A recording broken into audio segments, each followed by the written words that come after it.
Okay, it looks like we are good to go now. Let's see where to begin.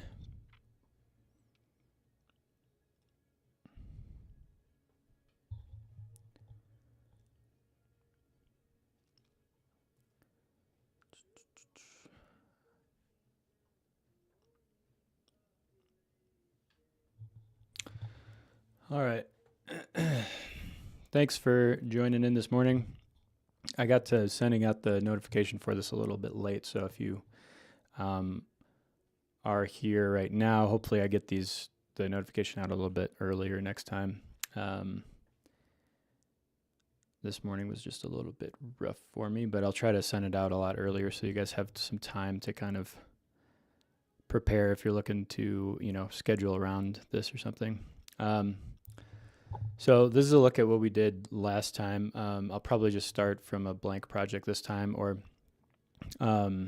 if you guys have any questions right now about anything that we did last time as well, just let me know and we can talk about any of this stuff. And yeah, I can kind of explain it in a minute too. But yeah, if you're watching right now, and I'll say this again later too, if you use the program already, RenderNow, and you have any specific requests that you've been looking for, or feedback in general, or anything like that, just feel free to either ask the question or tell me here in the chat now, which is always nice to do because then we can talk about it kind of live.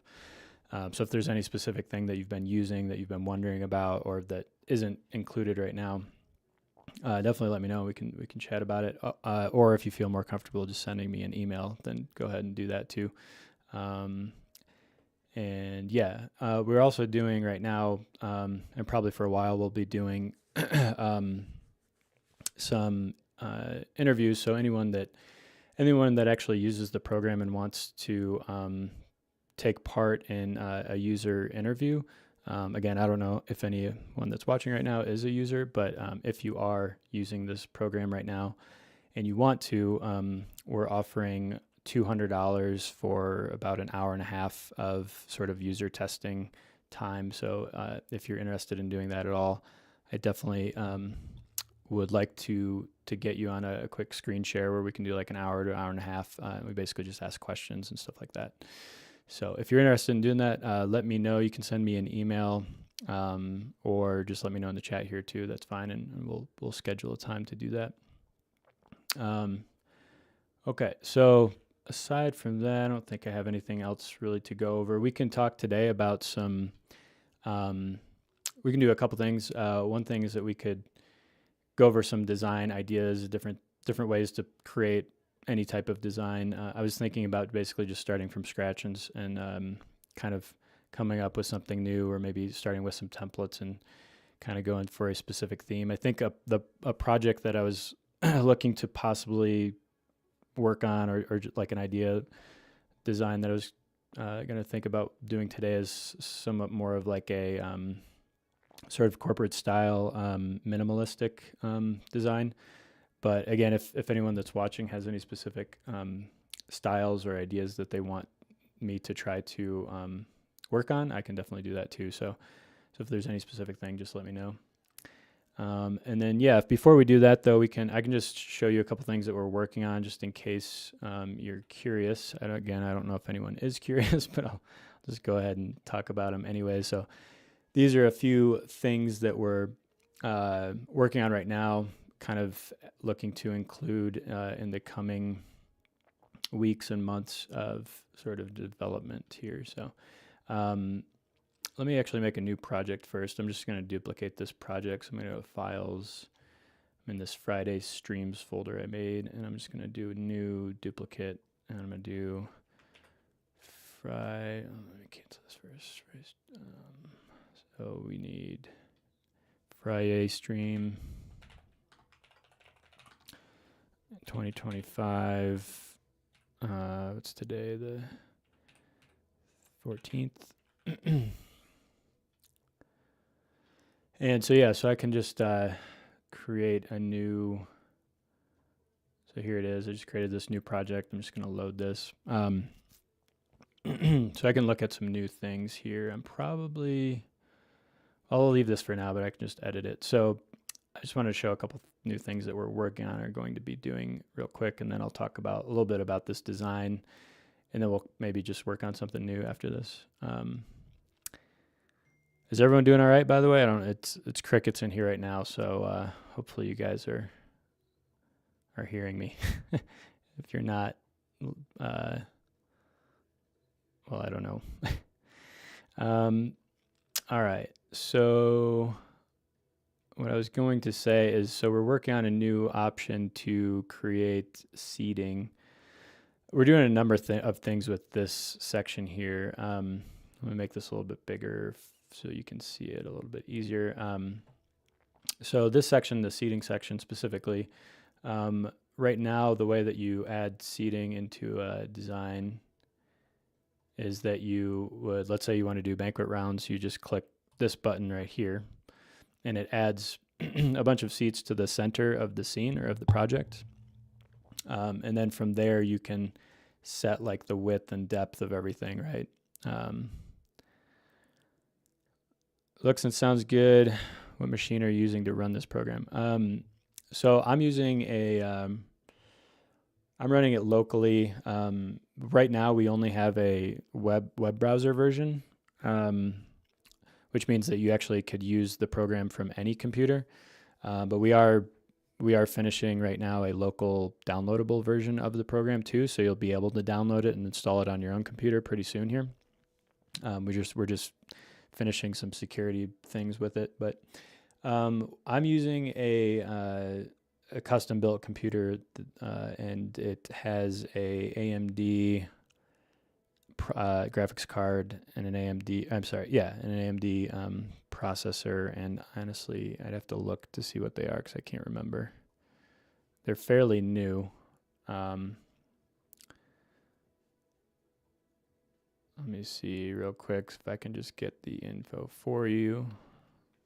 Open up my AMD thing here. Actually, I could just go to taskbar or task manager, can't I? So,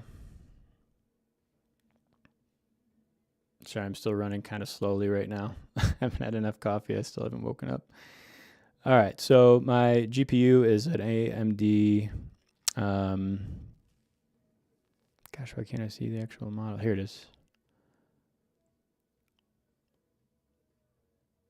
I used to always have NVIDIA cards, and this is my first AMD card, so I'm not used to the naming convention that they have. Why can't I see it? Sorry, this is taking me way longer to figure out than it should.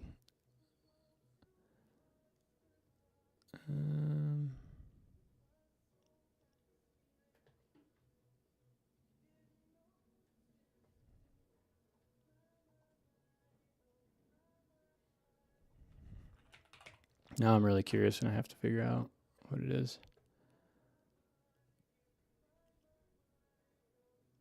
I think it's a 7800 GPU, which is kind of all you really need is the a high-end GPU, if you will, to run it locally, if that makes sense. So you could run it on lower-end computers, but once you start to get a ton of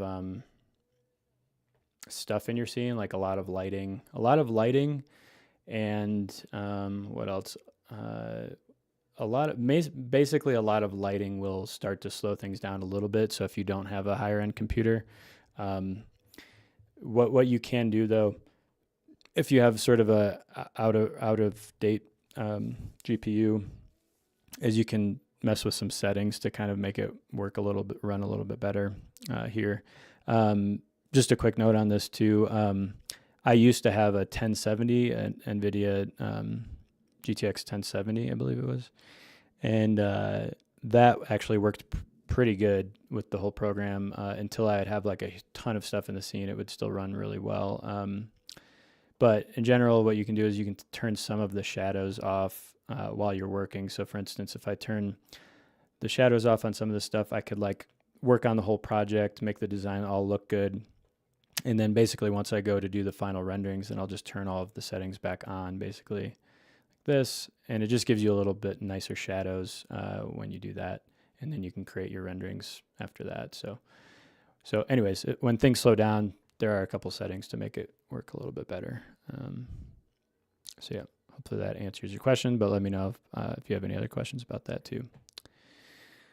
What else? Okay, so with this, the way that it works for seating anyways is that you like click on this button, it'll automatically populate your chairs and tables and everything automatically in the center. And this is how it works right now. You can change the depth of it, like the whole section. So let's say that you want the tables to go all the way to the back. I just change the depth, meaning like it's going to be 100 feet of depth with this whole section. Same thing for the width. I would just scroll this over and it'll basically make it wider. So this is kind of how it works right now. And again, you can change the width and spacing between each table too. It works decently, but I think the reason that we're going to kind of switch the way that it works is because there's some other programs out there that people use that have a little bit of it easier functionality, and we believe that is true, and we can do something similar to make it work just as nicely. So the new way that it'll work is that you'll let's say drag out a table, and then you're actually just going to draw a section like this, and it'll be able to populate that section with a bunch of tables, chairs, whatever you need. And from there, then you can edit the size of the section, and you can edit, the spacing and all that sort of stuff. So it's actually really similar to how it already works, except that you can like draw a section instead. And then you'll also have some options to kind of move the section around to be in specific spots. So I could move it to be centered, or I could move it to be like on the left side or the right side or in the back. But ultimately, let's say you drew like a little section like this big or something, right? And you wanted it over here, and maybe you wanted the layout to be offset like that. What you would do then is you could either duplicate it or you could draw a new section. Right now, you would just maybe duplicate them. And you can see the little numbers too. These numbers right now kind of automatically generate, but you can edit these numbers by right-clicking them and changing the numbers. So yeah, that's basically how I would do it. You could also like grab individual tables and chairs. So I could just grab this back row, or maybe I would grab this row, hold Alt and drag to duplicate this. Maybe I want to, add a separate section over here or something. So anyways, that is kind of one thing that we're working on right now, so that it should be updated fairly soon. And then we're going to do something similar with all of these sections as well, where currently right now you kind of click on these buttons and the things will automatically populate in this general area, and then you edit them. But the way that it's going to work in our sort of updated system is that you'll be able to draw the area that you want it in, and then you'll have some options over here to center them or put them in a specific spot, and then also edit them. So again, like if I add some drape here, I can change the width and height of the whole section of drape here. But with the new system, I'll have a little bit more intuitive functionality with it, where I'm going to draw the section, and then I'm going to be able to edit it after that. We're also basically, I know there's a lot of information I'm throwing at you. I'm just just any feedback or any comments on it that you guys might have, let me know. But the way that it's going to work actually is that this whole system will actually be gone, so you won't have this build section anymore, but it'll be kind of integrated into this whole add object section. So the idea then will be that you drag in a piece of stage, and maybe you draw the size of it, and then you can edit the size of it. So it's basically like we're rolling all of this stuff into this add objects option here. So it'll all be in one place rather than two different sections. If that makes sense. Right now, the way it works is that the build section populates things for you and kind of adds things quickly, puts them in place. And then the add objects section allows you to drag things out individually and kind of do things more manually.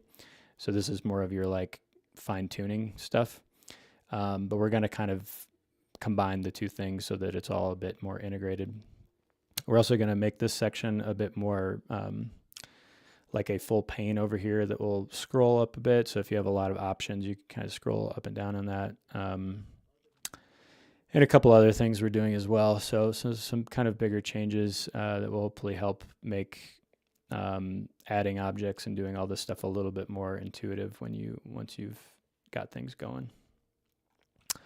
I think that's about it for now. There's a number of other things we're adding too, but I won't go over all that. So anyways, I'll talk a little bit about this, what we did last time real quick, and then we can kind of start on a new thing, and I'll show you what I would do for that. So what we did last time is we added, I think we wanted to, someone had requested that they wanted to kind of see some scenery options, or like see about maybe adding different scenery options. I think that was the original request. So we kind of started with just a backdrop. What's kind of cool about working with the backdrops, especially in this program, is that you can add like a backdrop from let's say you're using a specific vendor of scenery. So I'll go to decor right here, and then you can separate the decor that's shown by different companies that that provide scenery or decor items. This is mainly for, these things are mainly for backdrops. We don't currently have a lot of decor items for like, let's say tables and sort of miscellaneous things. We're working to add more. If you guys have any requests on specific decor items that are maybe outside of like the corporate event style event, definitely let me know about that, and we'll get them added. But for now, yeah, you can separate your decor by this. We also do have on like chairs and tables, you can also, most of the chairs and tables right now are like rental items, so you can use that as well. But anyways, so one cool thing about this is that you can add a bunch of scenery here, and then you can quickly replace them to see what they look like from a different, let's say a different type of decor, a different piece. So these tiles that we were using in the last project, or last Friday, were all from Atomic. And so what you can do is go to this Atomic section. So I'll just click on Atomic. And then from here, I can select all the tiles. They're all grouped together right now. I can go to my little right mouse click thing here and go open all groups. And that'll allow me to select specific items or specific ones. If they have holes in them, sometimes it's a little hard to grab them. You might grab like what's behind them. But for now, let's say we close all the groups. I'll just grab the whole thing, and then I'm just going to drag in a new tile, and it will replace all of them real quick. So this is really nice to iterate on. You could even, if you have a client or your whoever is making your design decisions, you can really quickly kind of iterate through these and just show them what they could look like. So it's really nice. You can see the shadows. You can see what the lighting looks like. Let's say I wanted to grab the downlights and just give them a different look or a different color. I can really quickly do that. Or I could even, a couple ways to grab specific things. So once you have a really populated scene like this, one of the big things might be that you want to change lighting quickly. So there's a couple ways to do that. One would be that you'd go up to selection here and then select all, maybe you select all light or up lights.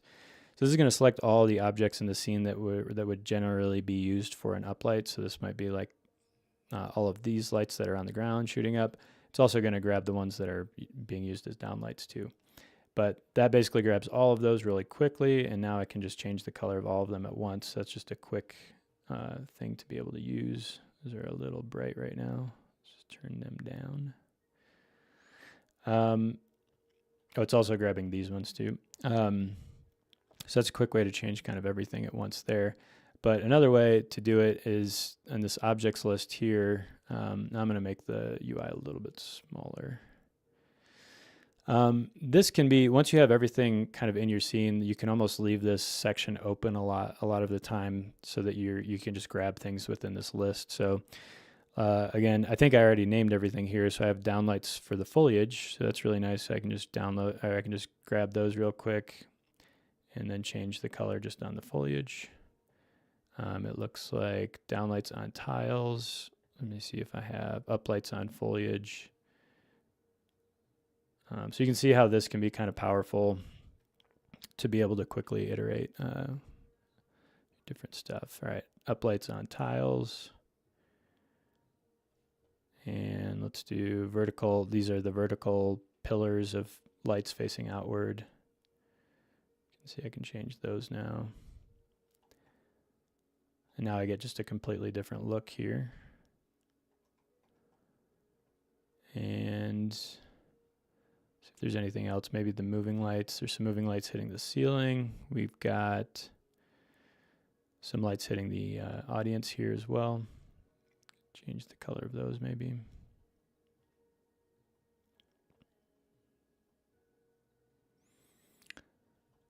Yeah. So it depends on, you know, the type of event you're doing. If you have a lot of lighting and all that sort of stuff, that's really nice to be able to do there. Other than that, we made some custom kind of screens that were on floor supported stands here to kind of sit in front of these. So the way that these are all working is that we have like for our lighting, we wanted to add something in between all of this stuff. So that's why we did these little pillars with lights facing outward. And then we couldn't hang these screens really because we already had kind of 2 runs of truss up above here. And so we just did some screens on some legs here. We don't have like an easy way to make one of these or like a templated way to make one of these, but you can do it fairly simply. Let's say if you just drag out like, you could even do a monitor and then just set the size to be something like, I don't know, some specific large screen size. And then from there, so you have basically a projection screen, and then you can add an image to it. See, I have some images here. And then from there, you could drag out, if I go into staging, I think I could drag out a, oops, I just grabbed 2 of them on accident. You could grab out some truss and kind of make a leg out of it like this. I think an easier way or maybe better way is if you're going to wrap the leg anyways, you might just drag out a basic cube and then just use this as your leg. And from here, what I would do is just set this to be probably like like a foot by a foot by let's say 10 feet high or something. And you can even change the color of this. So I could change this to like white if I wanted a white leg or something like that. And then maybe I want a base below it. So I'm just going to drag that there. And then once you've done all this, you can select, well, actually, I'm going to select both of these, drag it over here. And then I would hold shift and select all of this stuff. And then I would just group them. Looks like this did not change the color I wanted to. Let's see. Or maybe it just has a light on it. I think it just has a light on it. So yeah, so now you have your screen. And you could make a duplicate of this as well. Probably need to move some of this.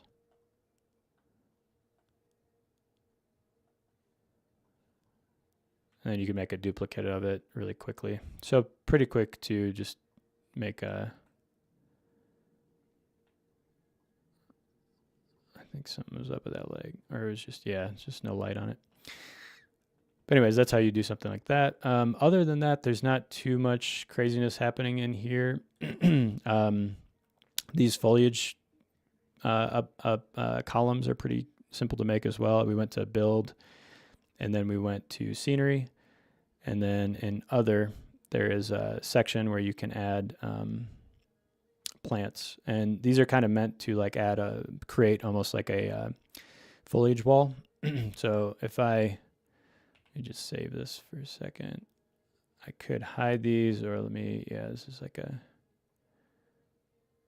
hide that. So what I can do here is set a section. So I did like a 5 foot wide by 16 foot high section. And then I just click on this button and it pretty much populates a bunch of foliage in that area. If I were to change the size of this, it will kind of change the size of it. So pretty quick to do that. And then if I, let's say, place it, then I can add a new one. So I'll add this different type of foliage there. And we'll do this. Kind of mix it in. You can also change the color of these. So if I select this one, I can change the color of the greenery a bit. Okay, and then, yeah, just fill it out with a bunch of different plants and boom, you got your nice pillar of foliage there. The only other thing I might do is like throw a logo in there maybe, you know. If I upload a PNG image, it can kind of work as a sign.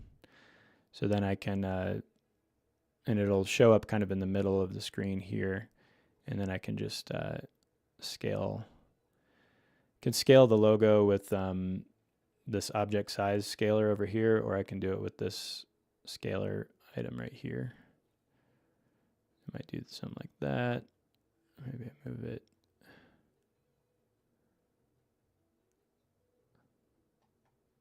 Anyways, a bunch of options there.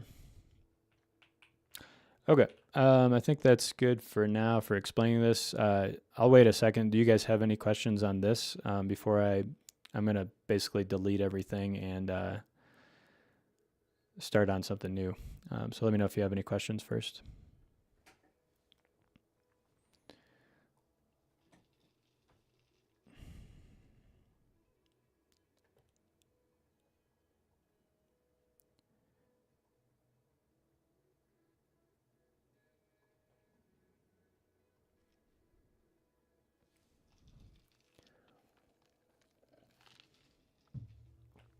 Okay, let's go ahead and,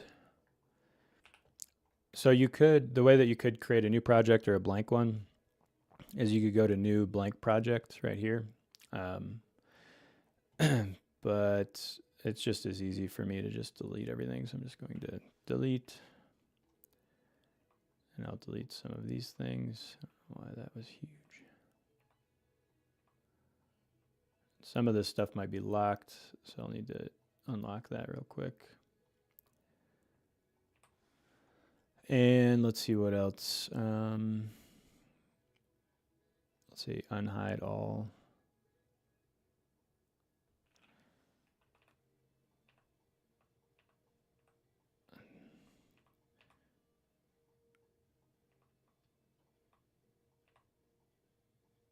And just delete.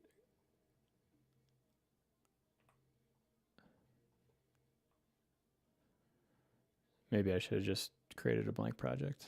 I have all these hidden stuff in here. Okay. So let's start on a new, I think I need to make a new room first. This is the room I currently have. So there's a couple ways to make new rooms. You could make a basic room, which just gives you like some really simple options for changing the dimensions of the room. And then if you don't want to do it this way, so this basically just is like limiting you to a square room or a rectangular room. And then you can change the ceiling with this. So I could change the ceiling to whatever I want. I could change the color of that ceiling if I wanted to make it a certain color. You could change the floors and the walls and change the colors of all that as well. But other than that, you're somewhat limited to those. So that's why it's called the basic room. You can also add a floor plan to this. But let's see. I think right now what I want to do is create, let me see here.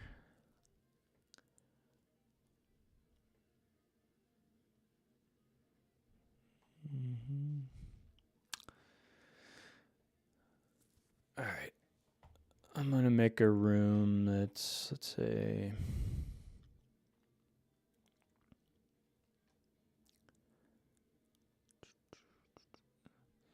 where it takes half the time is figuring out like what kind of room you need to do or any of that. I think I could just make a basic thing for now. I could always go back and change it in a bit. So I think what I'll do, I don't have a very specific room that I need to create. If you guys want to see me create a like custom room, like a very specific room, then we can do that. Just let me know. But otherwise for now, I don't have any specific room that I need to build. Creating a basic room takes like 3 seconds. Creating a custom room is also pretty, fairly simple, but it probably takes like 10-15 minutes to do, depending on the room.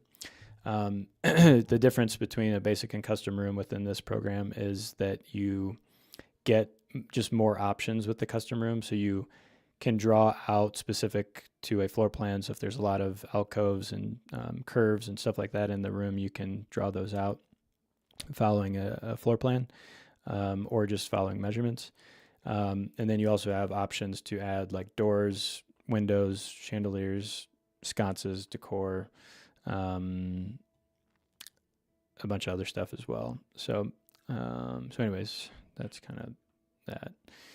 I could also drag out a pre-made room. So we do have a bunch of pre-made rooms in the program as well, and we're always adding new ones. And I could just use one of these for the time being.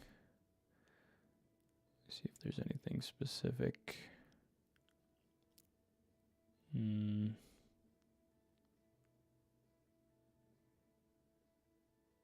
Maybe something like this room.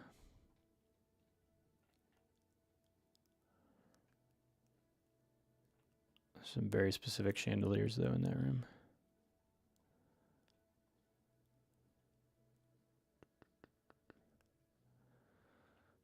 Let's see if there's anything else here.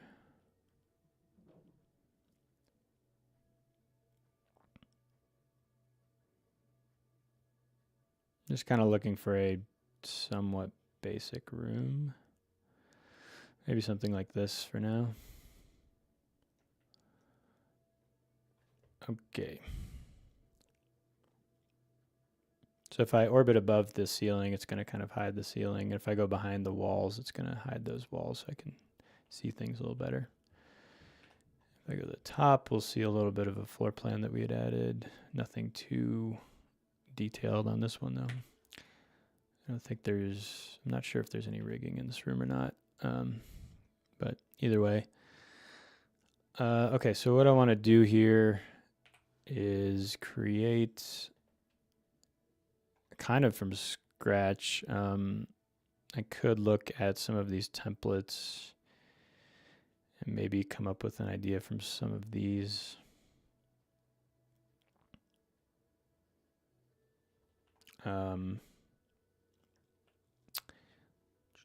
So I can just kind of scroll through these templates, and if I want to have a specific idea, but I think was that what I was saying in the very beginning is I think we're going to work on something more minimalistic, and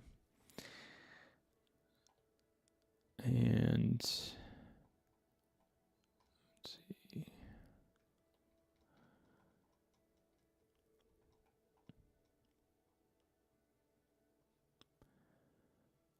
Could even just do like a large curved screen or something like that to kind of go the width of this. Is a pretty wide room.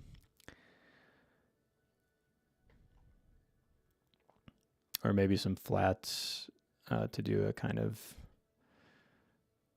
overall just kind of flat set, or like with a lot of lighting, It's kind of like if you do a lot of LED, then you're not really doing that much lighting unless you do a lot of lighting within the room, but you're not lighting any decor or anything like that. So again, anyone that's watching, let me know if you'd rather see something that's more like LED panel, video screen, video heavy, or if you want to see something that's a little more lighting heavy or decor heavy.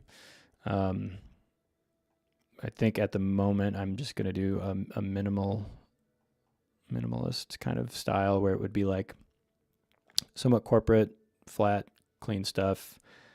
Probably a decent amount of like branding on there. So what I could do is if I could do something similar to like this, and just make this like wider and maybe make a couple more of these things. I believe these are specifically, these decor items are specifically from a company that we have in here. I think there's a few companies that make stuff similar to this, but in here we have this expressive structures stuff. And if you go into hard panel items, you have this curved column where you can drag that out. So that's pretty much what that is. And then we have these templated screens of different sizes with surrounds. They look pretty basic to begin with, but once you put lighting and stuff on them, they start to look pretty nice. So this would be like a flat wall that you could either print on, or you could just leave it blank and do some lighting on it. But I think we'll start with something like this. Maybe I'll just modify this a bit. So I can just scroll over with my mouse. Well, maybe I can. Let me see what them, like that. And then I can grab these lights right here. And if I want to, let's say, group those, I can just go click on here and go group, or over here I have this group selected button. So I'll click that. So now they're green, so they are grouped. And I'm just going to go ahead and do the same thing with this screen right here and group that together. So now I have these two items, and I can just kind of move those over and modify what I need. And then I might make these bigger in a minute, or if I have a larger template, maybe. I think this one's a bit larger, or is about the same size.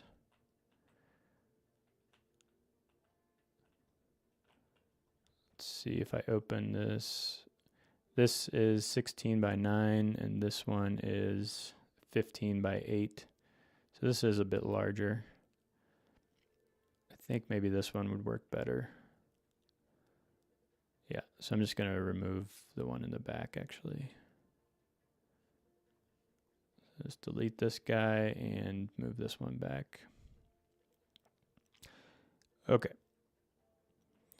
All right, so now we got this screen. It's a bit nicer and bigger. And I can probably add some panels to the side of that too, but I'm not 100% sure what I'm going to do yet. So I'm just going to delete all these. And then I can duplicate the other one that I have over here. Actually, just delete these lights too. And then I can duplicate these two, move them over here. Again, I don't know exactly what I want to do yet, so I'm just kind of playing. I just want to do something minimalist. And sometimes too, you can base everything off of like a graphic. So I think I used like this graphic earlier, like the other day, which is I think just something I found online. This is really bright and crazy looking, but it's kind of cool. I mean, if you wanted to do something a little more minimal, then maybe you're not going to do a crazy graphic like this. But we'll just leave this for now. But later we could like base our lighting off of all these colors, which could be kind of cool. I mean, other than that, you might do like a like 2 colors or 1 color just to keep it even more minimal. But that all just depends on your branding, right? So we'll get there later. Okay. Actually, it's a little distracting now, so I'm actually going to change this to like this blue. There we go. Okay. This will allow us to focus on the actual stuff rather than these graphics.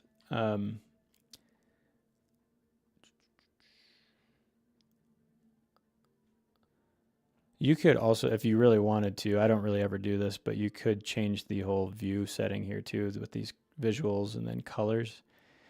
If you really don't want to like see any color because maybe you're the type of person that wants to just focus on the sort of shape of everything's, which can definitely be nice. You could also do a similar thing if you, let me turn this off. You do a similar thing if you just turn the room lighting down, then maybe you're able to focus on the set design a little bit more too. Okay, so from here, again, I might group some of these things. I think these are about tall enough. I don't think I need to make them any bigger. If you did want to make them larger, you just kind of move these up and then maybe make a larger one. I think also in this expressive structures here, actually I have the different sections, so you can drag in like a 2-foot piece. And I think actually one way to do it is if I wanted to change the size of this, I think I can just select this one and then drag in a new one. So if you notice, it's a subtle thing, but if I just drag that in while I'm selecting it, it will replace the size. That way I don't have to like drag in a new one. I mean, I think this would be like the ideal size maybe. And then we make this a little bit taller. 16.5 feet-ish. I'm gonna select these lights, just group these for now. These lights are kind of floating because they were probably supposed to be sitting on a stage. Group these.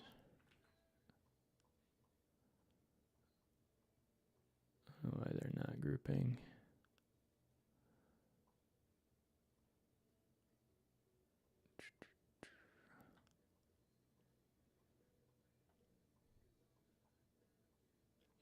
That's weird.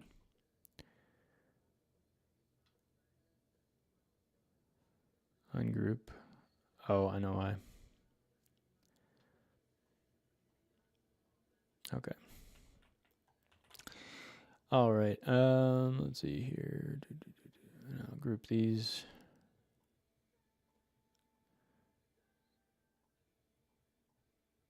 Group. And then I think I want to make this wider. Let me move this over. By default, the snapping settings are by 0.5, so half a foot or 6 inches.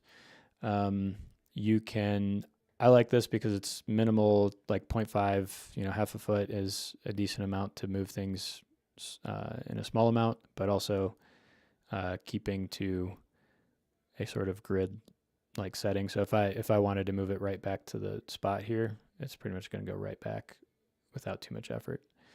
So I'm just going to move them off to the side for now because I could probably easily get them back to where I need to. And for this, I think this would depend on like the size of the stage and all that. And you might also need to like see what the vendor whatever vendor you're using for a printed graphic or a flat like this can make. But most places, whether it's a scrim or some type of hard panel, you could probably make most sizes. So let's do like a 40-foot stage, and we'll do this 40-foot panel back here. And then this should line up just right, so that's good. Let's go ahead and save that. And I'll actually remove these lights. I might even remove these lights too. What I'm going to do now is just add a whole bunch of lights at once. Another thing too, I didn't really mention this, but another thing you can do if you're starting from scratch on a design is to build all of the shapes or add all the shapes meaning objects like this or scenery first before you do any lighting. You don't have to do this at all, but sometimes it can help a lot to do that. because it helps you focus on making a cool or eye-catching or good-looking overall shape of things before the light starts to affect everything. So once you start lighting everything, it can change the look of a lot of stuff. So if you're doing both at once, lighting and creating your whole shape or design, that can sometimes actually make things a little bit more difficult for your eye to like figure out what you want,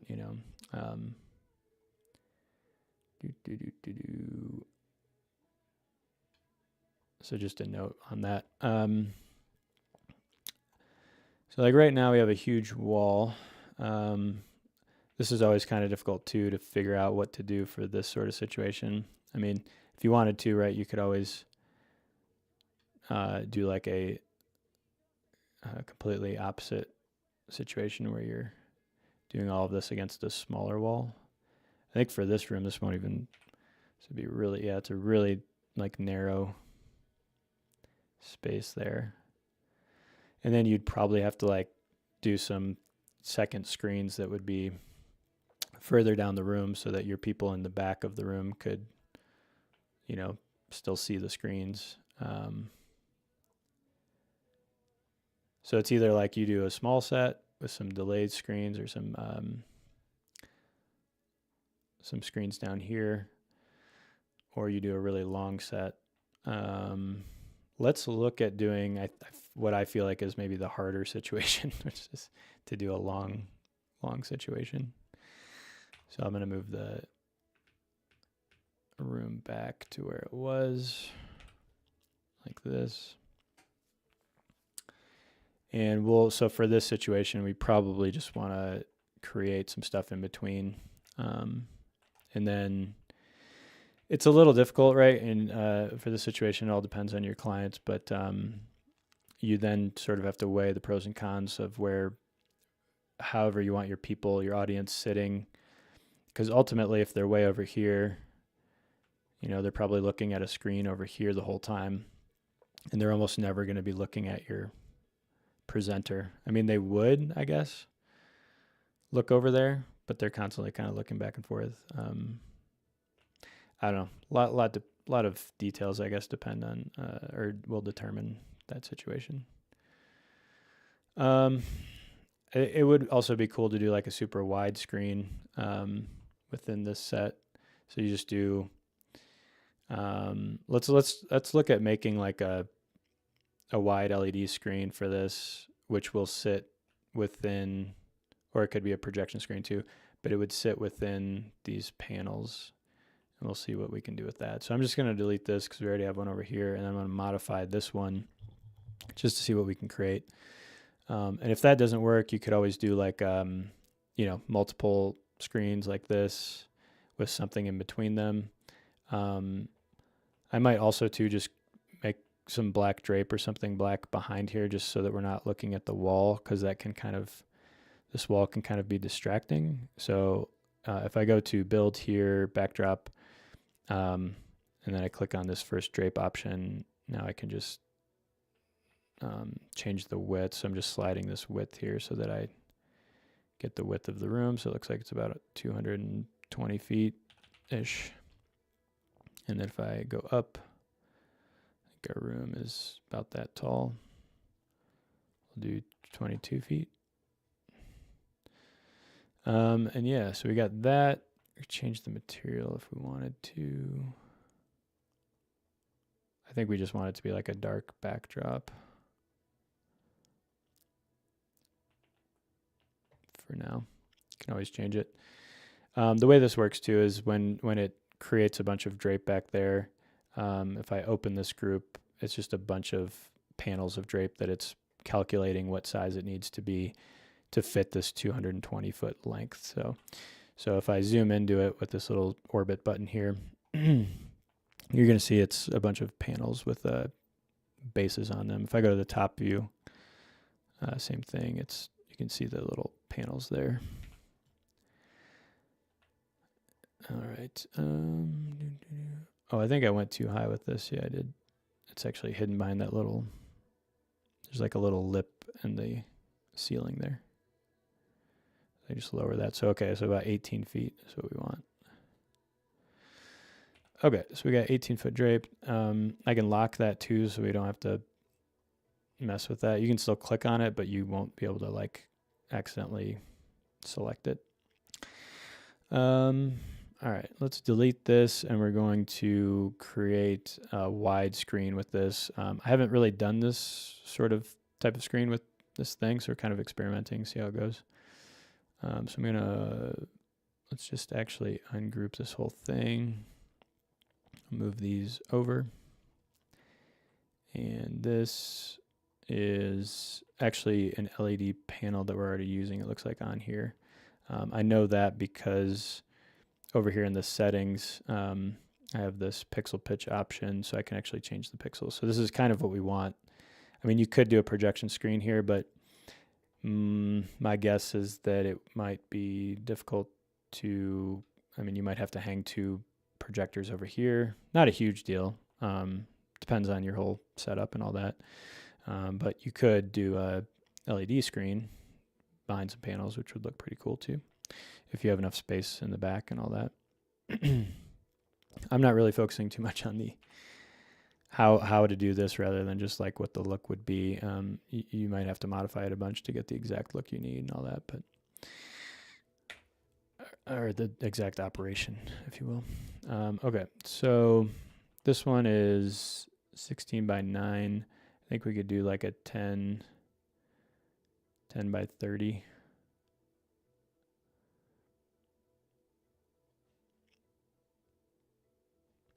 Okay, so it'd be something like this. Let me just look at the overall thing. I mean, that looks cooler, definitely. I'm just looking at it kind of follows the look of this, right? So if you had a stage that's 40 feet, so here's the 40-foot stage. This all kind of works together. And then maybe you could do a couple of these too that were like on the outside of this. And you'd have a much more uniform design. This isn't super minimal, I would say, but it's like definitely not too complicated either, on the eye at least. All right, so I have all these little panels right here. Let's move these up, and then I'll probably need one down there.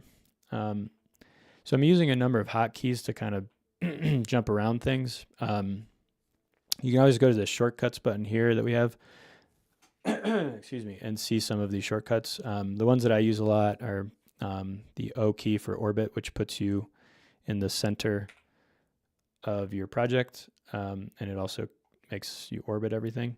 Another couple ones that I do is 2 for the top camera view. I use the QWEASD keys to move the whole camera around. If you want to hide the interface, you just hit the H key for hide. And then another one, excuse me, that I don't think is on here yet is on the shortcuts thing is the F key right here. It will focus or zoom in on the object that you have. So if I want to really quickly like orbit this screen right here, I can click this little magnifying glass, or I can hit the F key on my keyboard, and that just gets me really close to it. And now it orbits it as well. Okay, so we got that. I wonder if I'll leave it for now. I'm just going to duplicate these. I don't know that this fits exactly with these panels. So we could go look at the exact panels, expressive structures, and see what we have here. We have a lot of different sizes on here. There might be a specific size we could change it to. Looks like this is 3 by 3. So we could do 3 by 4 maybe. No, that's width. I think we need like 4 by 3. 4 by 3. So that kind of gets us that height.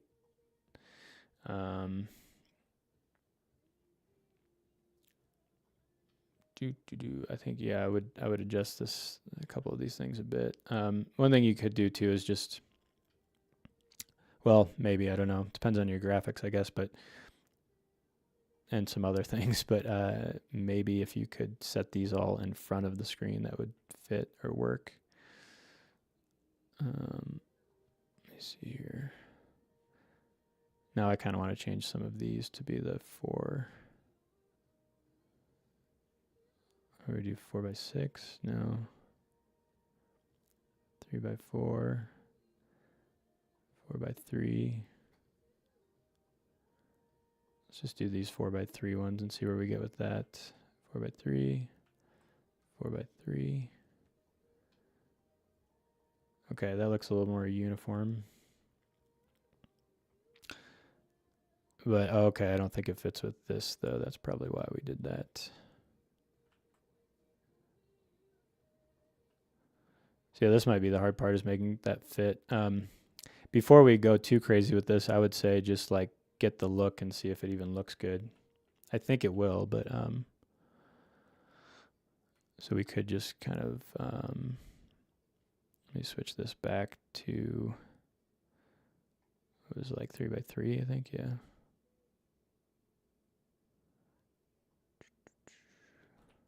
Might even make these wider. I'm just kind of experimenting now. Maybe do this. Yeah, I don't really know what would work with all these, so I just kind of playing with this. Let's see, we move it over. We are 30 feet wide, and these are all 3-foot sections. So theoretically, you got 10 of these. Right? Are these are 4 feet, I'm sorry. I guess we could change these to 3 feet, do 10 of them. Sorry, this isn't very exciting at the moment. Yeah, I think if we just do 3-footers, this would look all a bit better. Although 4 feet creates less of these little seams. Let me see here. We got 3 feet, 3x1. That's okay. 1x3. This is kind of what I'm looking for. And then we would want all of these to be 1x3.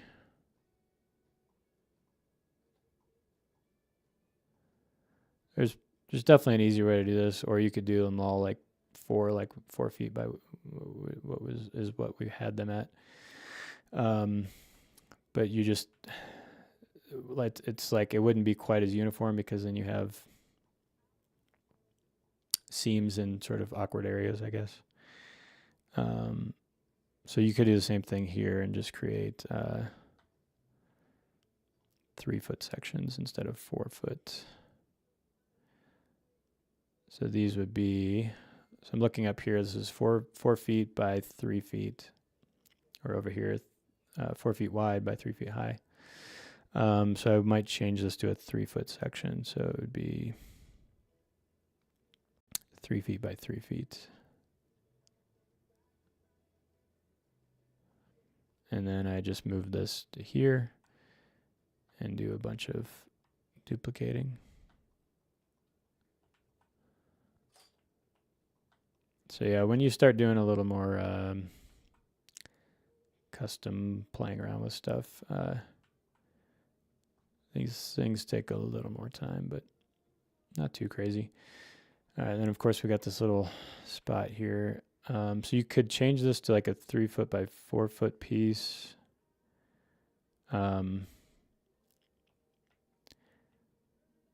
Which looks a little awkward. Maybe you switch this one and this one. That looks a little better. Okay.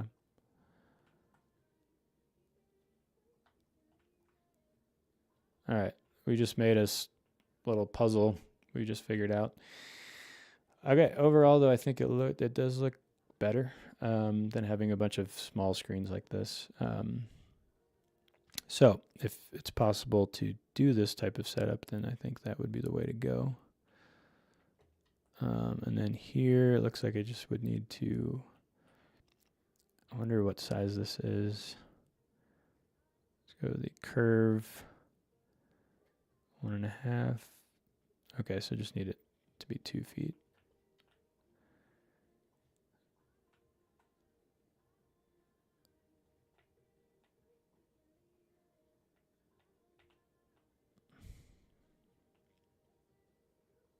I'll just adjust this to fit correct.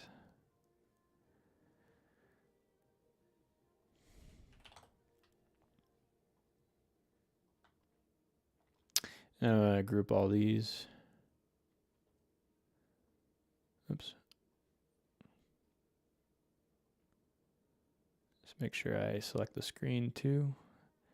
Group that. All right, so now we got a group of this thing, and this thing, so just easier to work with.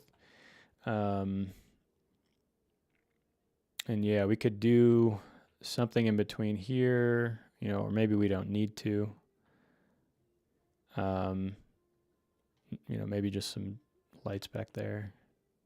I'm gonna hide this one. So when I hide this, to find it again, I just go to Objects, and then it'll probably be in Decor, and it would be this one. You can usually tell by what's hidden there. So if the little eye is closed, then that's probably the one that's hidden.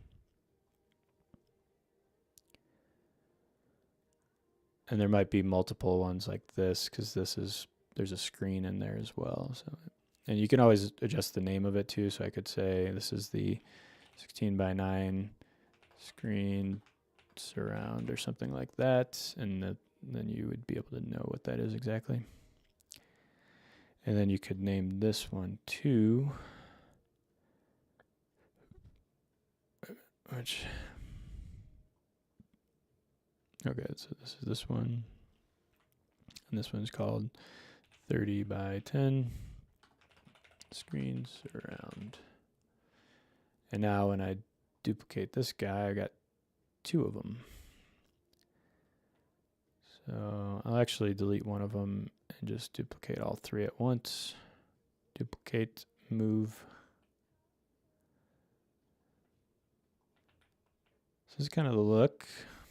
You could add lighting now and just see like if this is almost like good enough, you know.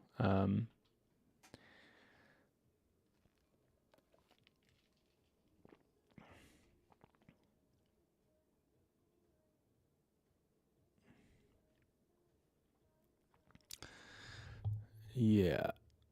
I mean, let's add some lighting. Maybe then we'll be able to tell if it's like, so I'm going for minimal design.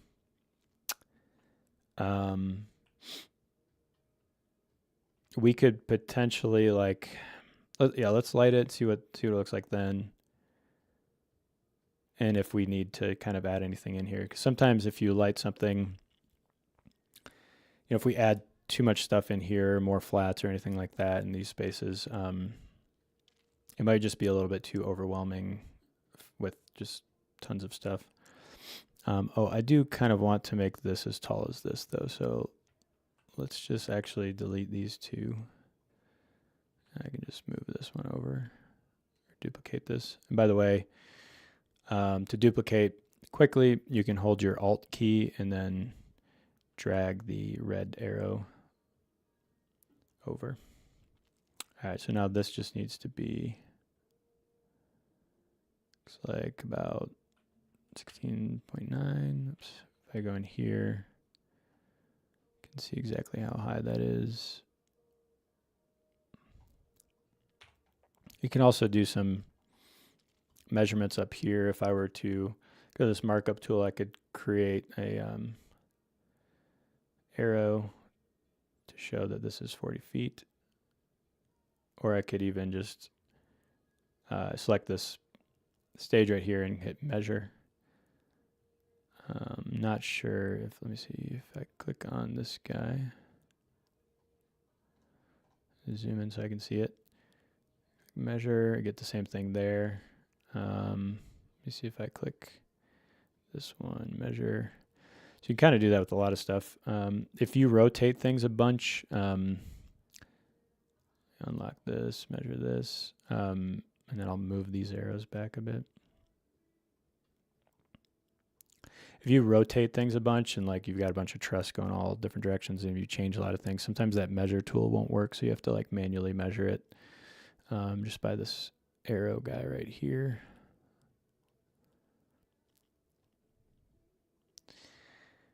Okay, and then you might add something back here to show that this is an LED screen and it's got some type of stand or something for that. So I don't know if it's truss, maybe. You could do some bases and then add some truss.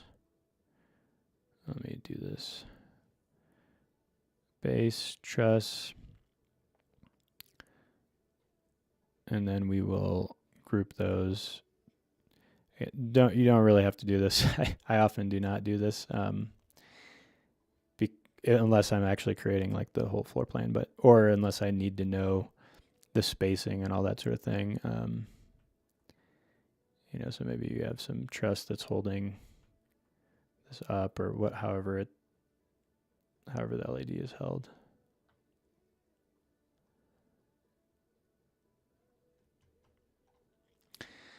Okay, and then I might actually just group all those together. Do another one over here.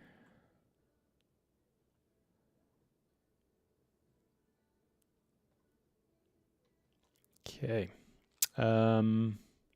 What else? Let's do that lighting I talked about. So if I add lighting real quick, or if I just want to see what lighting looks like real quickly, I can do this option. I can go over to lighting here. Let me know if you guys can't see the UI. I can make it bigger. I'll just do that for now. So I can go to lighting, and then I can, if I want to do uplights along this whole thing, just see what it looks like real quick, I can just click this button.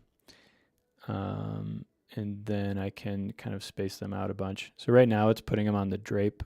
If you want to see what it's like across the front, I would have to move this back a bit, or what I could do is just create a section like this real quick and then move this lighting forward here. I think what I'm going to do is create a large section in the back on the on the drape to see what that looks like. So this will be like 200 feet wide. Let's do 200,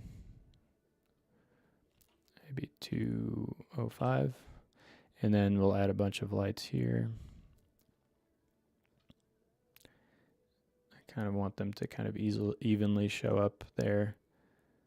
Maybe a better way to do this would be to just create like a couple that fit in between, and then you just duplicate those. Because we have these funky little openings. But maybe something like that, right? And then I can just delete the ones that are back here. Or what you could do is place these, and then you could go to your top view here. And I'm just going to go ahead and move that out of the way. Just these ones that are not being really used, or they're hidden. I'll just move these in front. And I could like ungroup these or put these into a new group probably.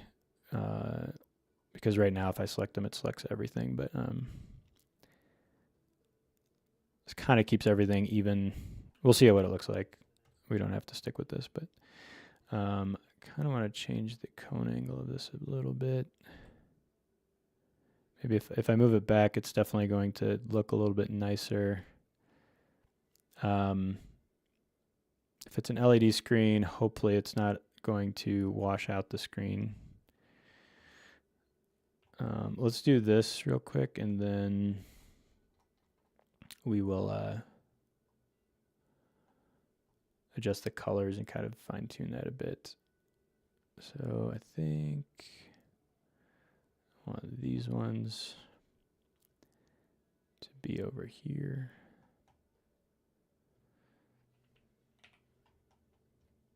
And you're probably going to want to separate these. So what I would do is, actually would probably, I guess, just ungroup the whole thing. And then create a group out of these. I kind of almost want more lights on this. I don't know. We'll see. We'll see what it looks like. Group. I'm actually going to delete these ones and just duplicate these because that will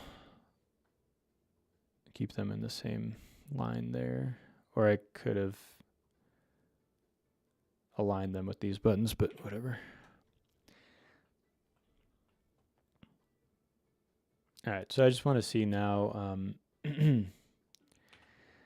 what it looks like to have, like with the depth between, just move that out of the way.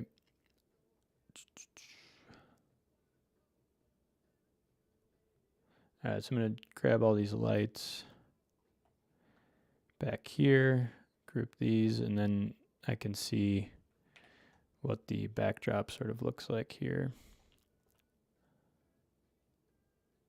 Maybe add some color to that. I think it'll end up looking good, and we can decide in a minute whether we want to add anything in these black spaces or not. So let me go ahead and move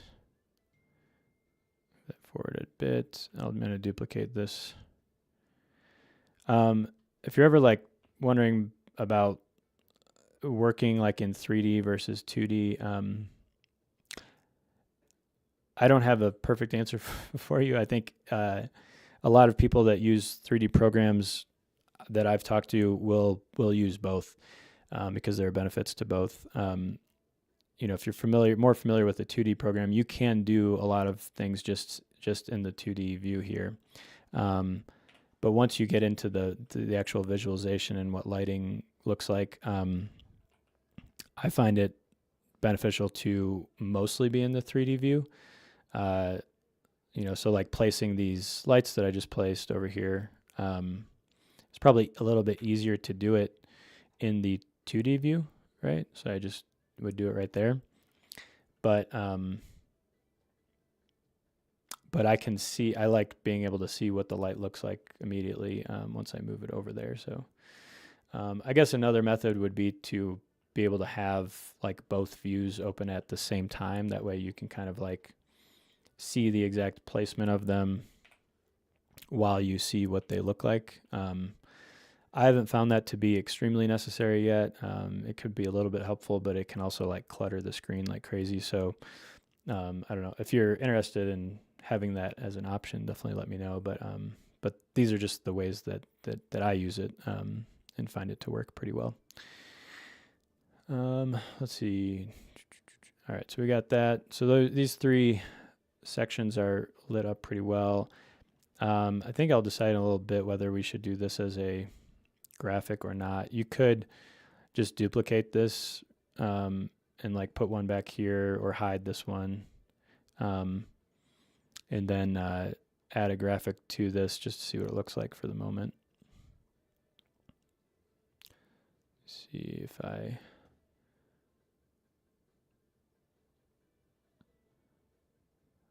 think our lights are a little bit too separated right here, but and you probably want white on there. I'd say white in the center, and I do something different for the center. Actually, I kind of want to do something different for all these. So I'm going to do a different light. So I'll do this one. So this is a wider LED light. I think it's 4 feet. Let's see, but this will give me a more uniform look. And then I think what I'll do is something like this. Let me see what it looks like.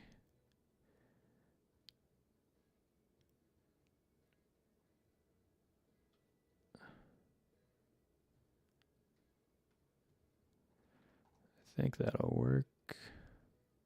Maybe one more. Yeah, something like that. And then you get a nice uniform wash of light on there.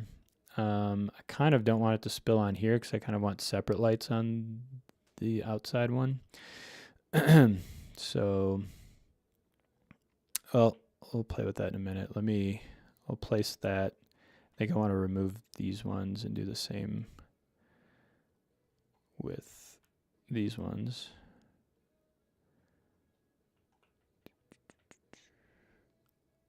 Yeah, that looks nicer. A little cleaner. Okay. I'll do that again over here. And then I kind of just want like a single light. I'm going to go into add objects and just drag out a light right on there. We'll see what this looks like. It might get overtaken by these, so we can edit that a little bit. So if I change this to a specific color I want, and yeah, it's getting overtaken by this white light over here, which these probably need to be toned down a bit. But I think, let's say if I remove one of them and then move this over, maybe something like that will work. And then I'll just duplicate this one. And then we have control over these pillars right here. So let me group these.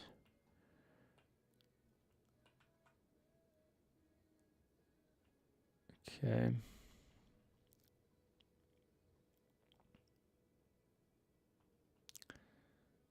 My light is hidden back here.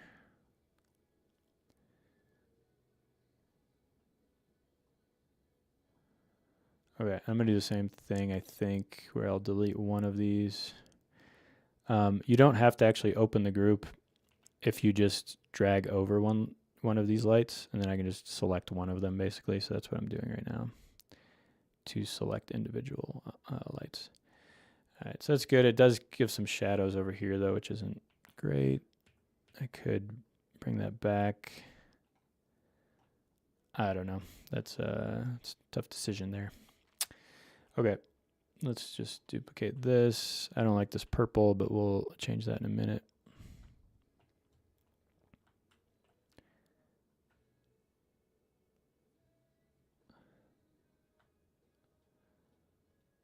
All right, and then I'm going to ungroup. Since these were already in groups, we have to regroup them.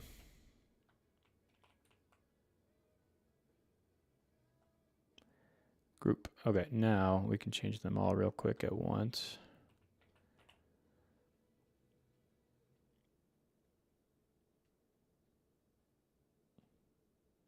This will depend on your branding and all that sort of thing, but okay. So we got that, and then we can change this as well, maybe.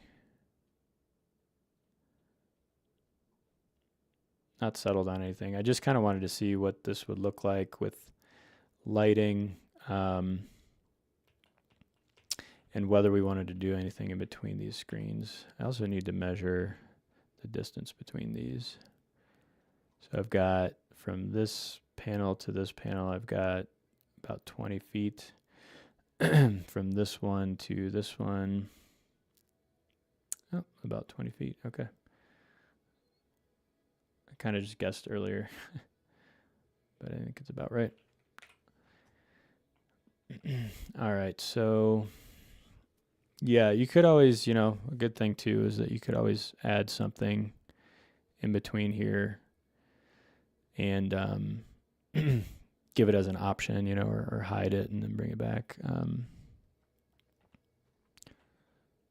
could always duplicate this. Maybe you do like 2 of these. I think that's not going to look great though, personally.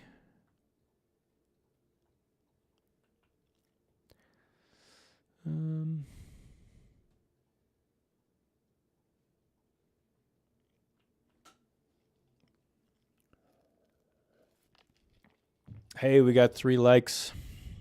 I'm into it. I'm glad you guys like this. Sometimes I feel like it's super boring. But hopefully at least it's relevant and you guys are getting something out of it. If you like it, you don't have to say anything, just hit that like button. Maybe that'll help in some weird way, however YouTube works.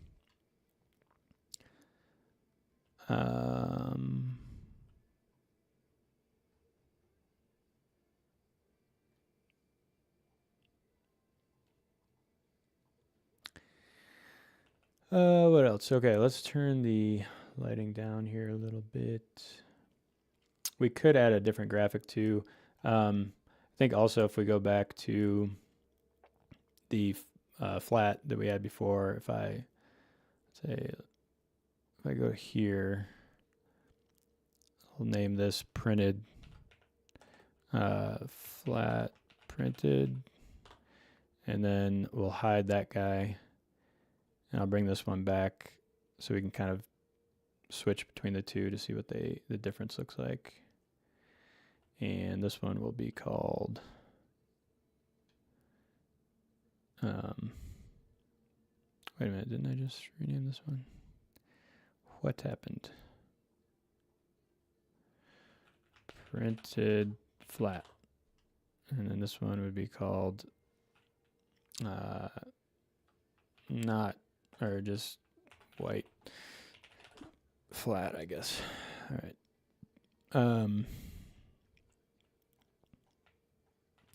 So yeah, the difference here is that you could just add some color to this guy instead. Still looks good. It's actually, when things are whiter too, they're going to bring more focus to it. So it could be the case that you want it to be white. You'll have a little more control if it's just white. But again, all depends on your client, what they want to see. You know, maybe you leave it white and you have a printed graphic. You could also just add a separate, if you have a PNG logo, you can upload it if it has transparency. It'll show up like this, and then you can kind of just see really quickly what it would look like if this was basically printed on whatever logo you wanted to use. We'll just say we had like a huge logo like this, and to get it right up against it, I'm just going to move it like that. It basically looks like it's printed now. So just kind of seeing what that would look like real quick.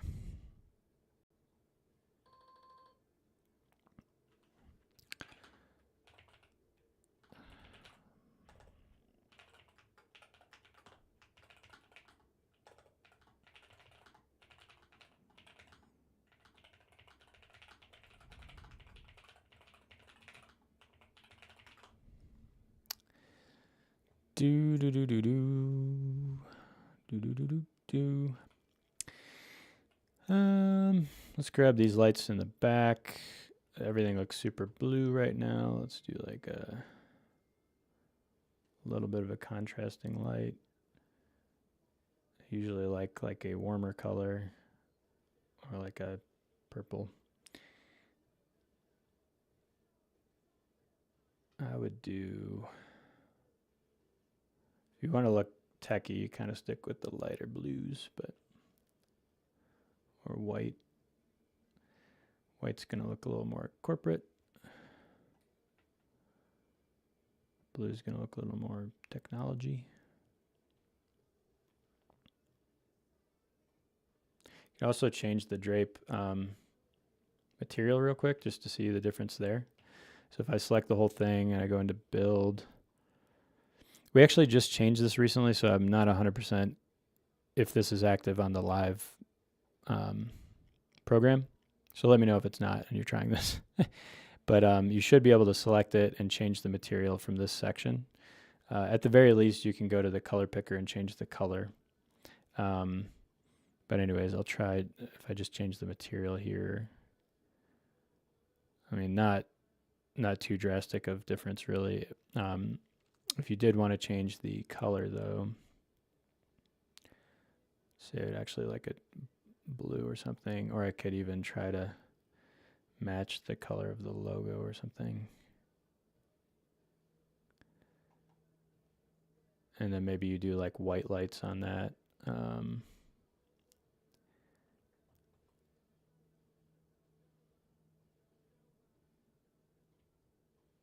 So a little bit better. It's more of like a saturated blue rather than just, you're going to get a much more saturated color on like drape and stuff like that if you have, of course, if you have the actual material is a color of really any color. Actually, I have gotten this kind of question quite a few times where someone someone will ask about why why a light doesn't necessarily look as deep or as colorful on like a white thing, like a white backdrop of some kind. And it's basically because the light is just hitting a white material, which kind of reflects a lot of light and makes it look brighter. So it's harder to get like a deeper, darker color. But if you have if you have that color, if the material is that color or a color of any kind, really, like let's say purple, you can get the color to look a lot deeper. So if I do this, you can just see that it's a much deeper color.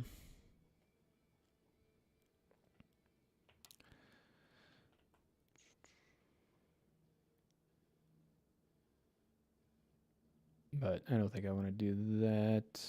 Or I could do blue maybe. It's just like too saturated.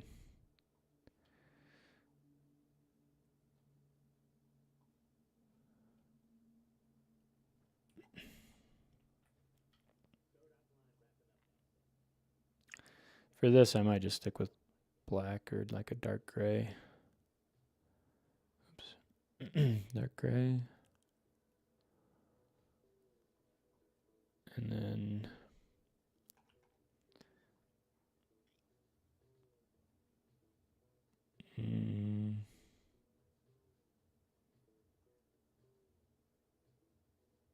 there we go. Something like that. Okay, let me brighten up these two a little bit. There's kind of dark graphics, I think. Okay, I'm trying to think. Okay, let's do real quick. We'll do, this is kind of weird to navigate around because it's like a short, super wide room, but let's do something in between real quick, just as an example. I don't think we'll keep it, but something that potentially could do just as an option if you wanted to show something. So, I mean, some options would definitely be like throwing some freestanding things in here. Problem sometimes with doing that is that it becomes just too busy. And so we'll see what it looks like, but we'll do a couple examples. So if I go into this decor section again here, in the atomic section here, we have a few like columns. If I drag this out and I just click the right mouse button on my mouse, it will cancel that. So I don't know if you're using the program ever and you drag something out and don't want it, all you have to do is hit the right mouse button.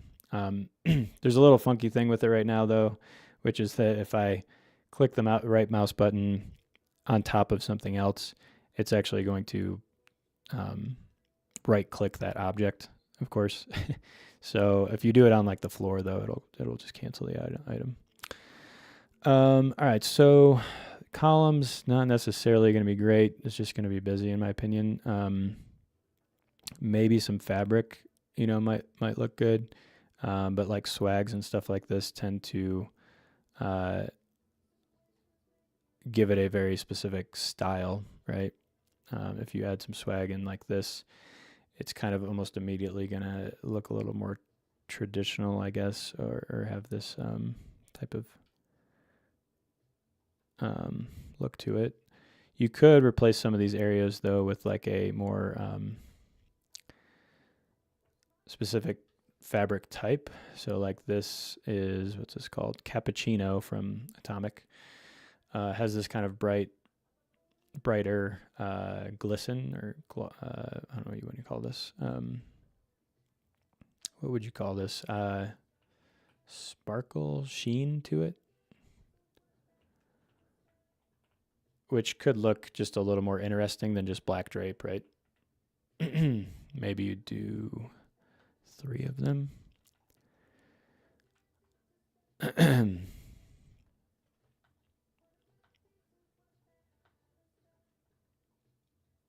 Maybe I just group these and see what this looks like. We could also change the color to see what the color looks like on those. So it's definitely a little more interesting, I think.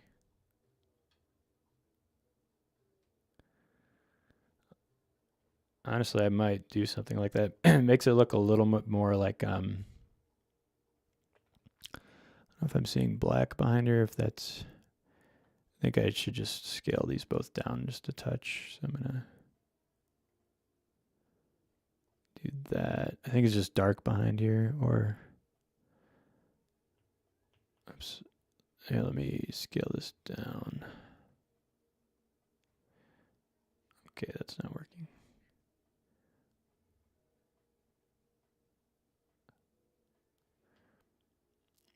Oh, it's because it's, I'm sorry, I think it's because it's locked. I just want this to go the same height as that. Okay, so we got that. Yeah, let me just do this to see what this, I think it kind of looks cooler personally. It just gives it more interest rather than having black drape. The black is can be cool, especially it could be even cooler too if you were to, let's do just a flat black shape back there. So one thing you could do is you could go to backdrop over here and you do this cyclorama object that will again add an object to like here. Right now it's the whole size of the thing, but let's do like 40 feet of it at 18 feet tall. I think we actually want it shorter, like 17 feet. And then, yeah, we can kind of place it behind the, or in between these and see, where's it at? Oh, I need to change it to cyclorama. So what I'm just trying to do here is see what this looks like if I change this to like a black. So yeah, what you could do is instead of having the drape, you could do like a flatter material, which, because if you're trying to do simplistic or minimalistic look, again, you might not want to use any drape.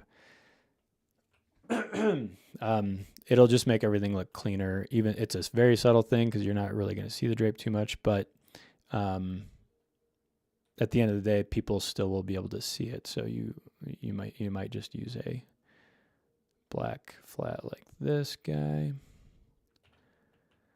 So that's kind of up to you at this point. It's like this kind of sheeny, sparkly sort of thing, or this flat black thing. I kind of lean towards this because this again just has all these ripples and the fabric doesn't really jive well with the sort of flat look that we might be going for. All right, let's see.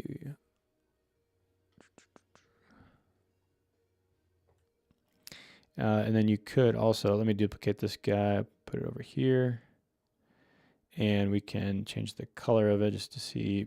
I think this is too much attention to it though.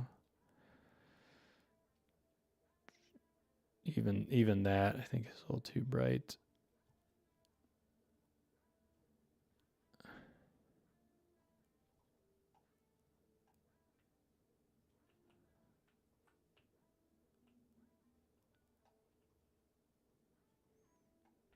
I think I still like the black one better.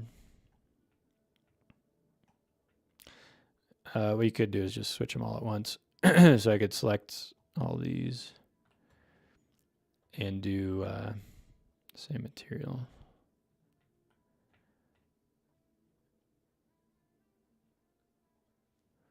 Change the color.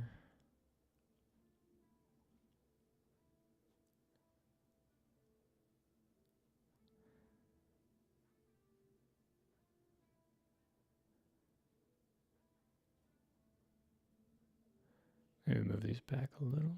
No. Okay, let's remove. Let's do this. We have some extra lights here we don't need.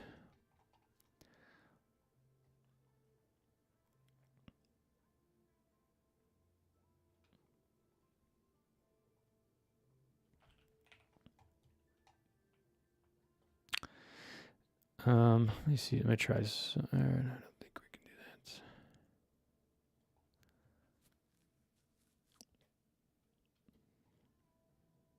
It's not bad. Since we're doing all these flats, though, you might want to do, for this, I would think you'd almost have to do a different light fixture to just get this to look better. So I would do these lights instead.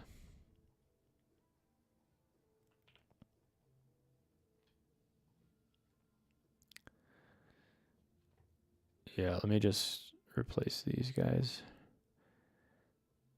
I'm gonna do one right there. Basically want to make it so you don't see the separation. That's probably good enough.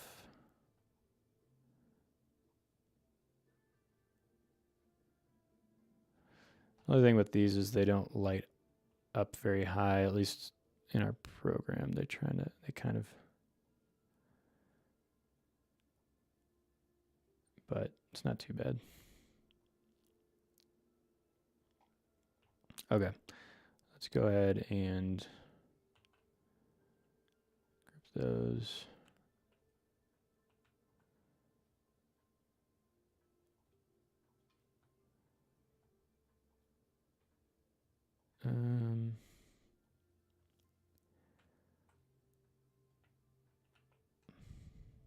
Probably only need 3 over here.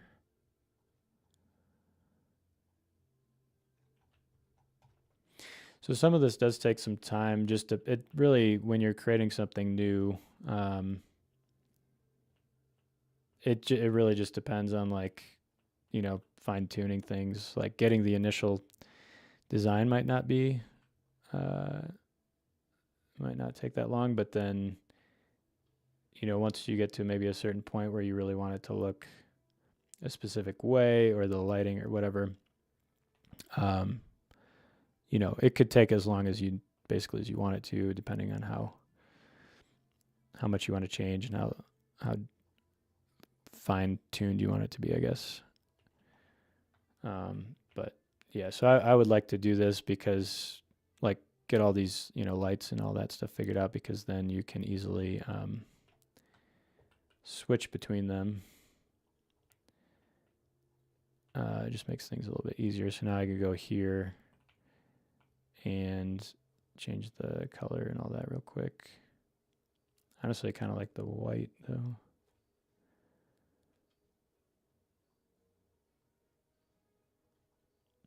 Yeah, I think that looks pretty cool.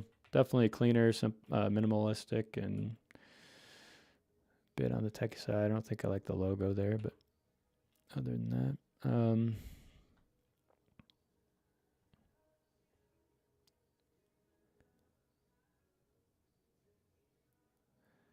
can really highlight these by turning these like a different color.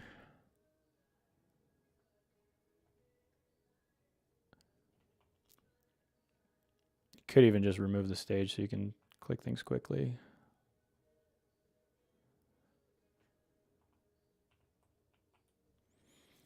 Maybe you select these two. Do it all at once.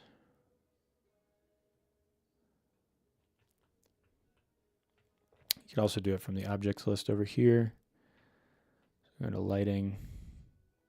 This is where I might start, excuse me, if I'm kind of set on where these things are, which I think I am right now. You can start naming things a bit. So I could say uplights on black flats. And then this one is uplights on right screen, right screen. These are the uplights on the pillars, you could call them, columns. Uplights on left screen.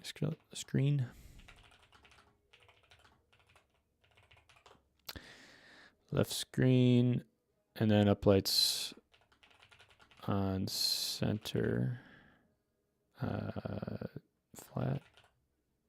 Whoops. Uplights. These are your backlights. Probably need to add some more here. Excuse me. My throat is never clear. All right. To add some backlights really quickly, I'll just go to lighting. Click on this one. And I'm just gonna separate them here. I'll zoom in a little bit so you can see them. And do something like this. Probably need like 6. Looks about right. Oops.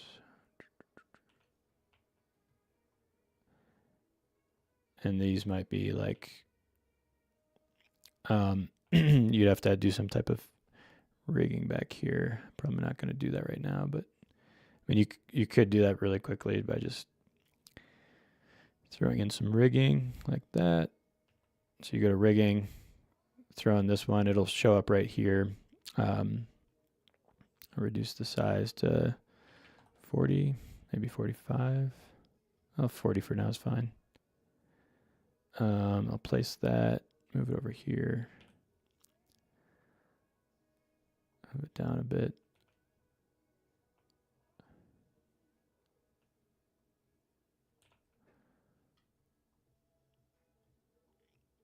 Again, you're probably not going to see this in the rendering, so might not do it. But if you need it for your floor planning or anything like that, or just to see spacing and stuff. And you can change the color of the truss too, or you could put some drape on it if you wanted to, or some skirting. Oops. Kind of don't like it when they cover the screen like this, so if possible, I'd want it to be up higher. So maybe in that case, you raise the truss just a little bit and probably do some type of like black skirting on the truss. We still don't have a easy way to put black skirting on there really quickly. So you could do 2 things. One is that you could, well, you do 3 things. One is that you could just turn this black so it doesn't show up as much. Second thing is you could go into staging and just add a panel of drape, like basically right there. This is how I usually do it. And then I just kind of scale it a bit, move it back a little bit. And then I just kind of duplicate that a few times. It's kind of like a little bit much for a hidden piece that's going to be kind of hidden like this anyways, but if you want to do it, go for it. Third thing you could do is just add a black shape to it like this. So a basic cube. And then I would just set this to 40 feet wide by 1 by 1. And then this would kind of just cover the truss. So you just put that there or something. Either way you want to do it is fine. Okay. All right. Well, let's see. So we got that. We could do a quick stage wash. I kind of dig the design. Nothing too crazy, but it keeps this minimalistic style, and then it gives you a lot of options, especially to change with branding and colors. And even if you, let's say, had a client that wanted to see some different options, even live, or maybe you send them a video, you can create animations with this. So you can create some different camera views and then kind of animate through them like this. And you could send them an animation like this, like a video, or you could record yourself. I do this sometimes where I'll record myself, explaining the whole set on a video, which can kind of just help. Or you can create still renderings. If there's a lot of stuff moving in your scene though, so maybe you want to show them, maybe you add some moving lights. Let's go to build, lighting. I'm going to just pop in some movers here. Those will populate right there. We can always move them around. So what I like to do is, let me just get in this wide view, or I could go to the top view and do it from here. I'm going to spread these out a bit. And to do this, we'll add some rigging first too. So I'll go to the rigging section, do this hanging truss here. And I'm going to go into layout, and the second option here will just move the truss to basically the downstage area. And from here, again, you can move all this later to, like, maybe you need it to be back here further. But I might just do this just to place it for now, right? So we got that. I'm going to go ahead and make this wider. Maybe we need it to be, let's do like 150, 30, or maybe you have two separate runs of truss, whatever you're doing. Let's do like 150, I guess, for now. And you can always adjust the height of this, but it might be easier if I just know what I want. Let's see. Let's do like 17.5. Let's see if that fits.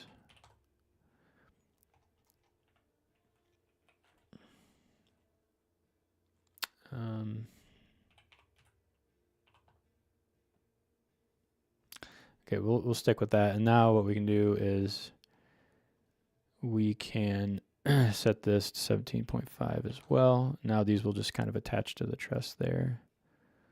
Oh, 17.8, sorry. And all right, so now what we can do is play around with these. Let's say we do 6 lights, maybe do 8. And select these guys, and we'll just, so I was going to say if you have like some animation happening, like some gobos or something. Let's do color.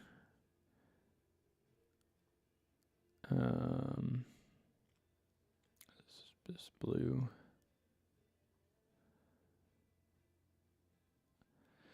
And we can change the pattern, or we could just use it. Let's just do white, or no pattern for the moment. I'm going to tilt these back. Maybe fan them out a bit.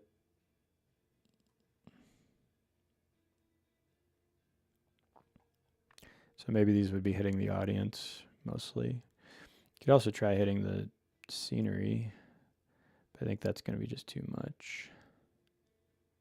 Or maybe they're hitting the ceiling. So you can play with this. So it'd be nice to do a video if you have something like this happening. Maybe you have a person on stage that has animation as well. So this person's moving a little bit, so that can be nice to see that. Let's add a stage wash so that we can see here. So I'm going to go to lighting, type ellipsoidal lights, and that's going to put a bunch of lights facing forward. I'll need to adjust the size of it though. So we have a 40-foot wide stage, so I'm going to do, I usually like to go just a little bit less than the width of the stage. You might go wider if someone's standing like at the edge of the stage here, and you want some lights to hit them from this side if they're facing this way a lot. You might go wider, and you'd have to point some lights this way. For rendering, at least for now, I'm just going to do 35 feet. Actually, I'll show you a little extra. So we'll go 45, and what we'll do is we'll kind of fan them in a little bit. Let me do this. 45. It's kind of running into that other one. Okay, we'll do this, and I'll just show you a couple things real quick. So with the stage wash here, I'm going to change this to white so we can see it. Maybe it's got a little bit of blue tint to it. So it's not focused very well right now. If I select them all, I would do a couple things here. I would first just rotate them like 5 degrees or so. But again, this kind of changes depending on where your truss is going to be. Let's go ahead actually first, and we'll just move the whole thing back. Let's say the rig points are like right here or something.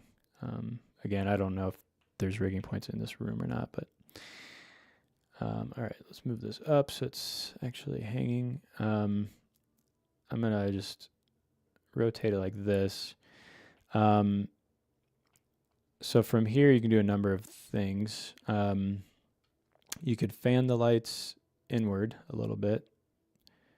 So go like that. And now if you have lights way out here, then they'll be shining inward, so that can be nice. And what I would do now too is maybe do the shutter option and see what we can get that looking like. So from here, this basically acts like a shutter on a ellipsoidal light where you can adjust the bottom shutter, the top shutter as well as the left and right side. So I could click on this right one over here and shutter off the right side. Click on the left one and shutter that one off. And now I get this good kind of fine-tuned wash on the stage here. Okay, if I go ahead and click these again, I might adjust the color a little bit. You can kind of fine-tune it with the color. And we can come back to this later, but we'll just do something like that for now. If I go back to stage, I'm just going to throw in some stairs real quick. So if it already has the size of my stage in here, then I can just add some stairs real quick like this. Whatever kind of stairs you want. I think I could add a railing to maybe, let's see, do some basic railings. I don't think we have like the railings attached, so you'd kind of be faking a railing like this, but, or I think, let's see, maybe, yeah, if you rotate them, it's probably gonna look funky, yeah. I would just like move them up like this or something.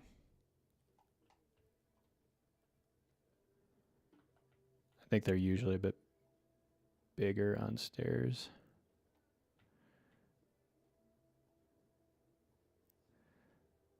But yeah, that's if you want to do some railings or show that. Those look awful. I'm just gonna remove them for now. Okay, so there's that, and then what was I gonna do next?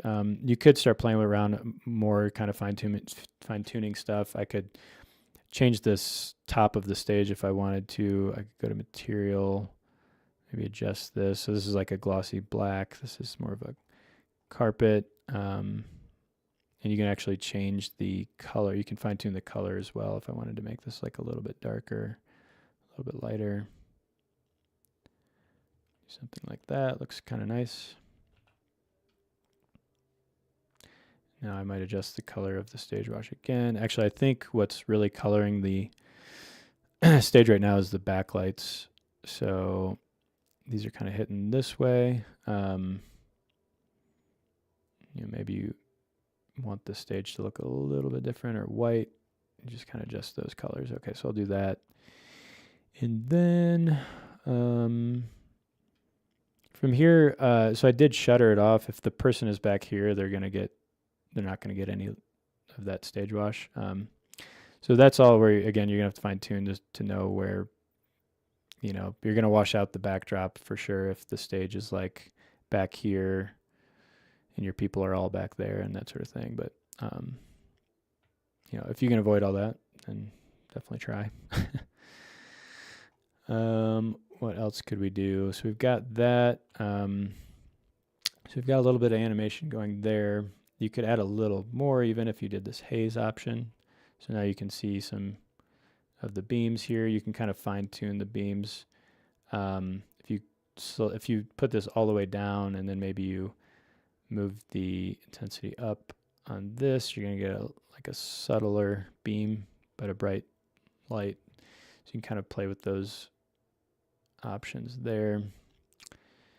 Might adjust the room lighting to be a little bit darker. You can even, sometimes what I do too, if you're not totally satisfied with the lighting in the room, because ultimately right now the way that the lighting in the room works is you just have this one slider, and it's a fairly basic like room lighting option. It's not a very, very complex lighting. So if you wanted to add a little bit more like downlighting look to it, if you will, then you can kind of do a couple things to get that look really fairly quick. So what I might do is I tend to use the moving light to do this because it's a little more flexible. So what I'll do is I'll add these, and I'll just, basically I'm just going to put them kind of above the ceiling and see what we can get. You might get some funky shadows doing this, so you kind of have to play with it, kind of see the results, I guess. All right, so let's do this. We'll do like a normal no pattern. And 8 looks about good. I'm going to move this up to be just above the ceiling. Basically what I'm trying to do is just create my own downlights. So if I go to my left view here now, I can see these lights are kind of all floating in the air up here. I'm going to go ahead and tilt these so that they face directly down.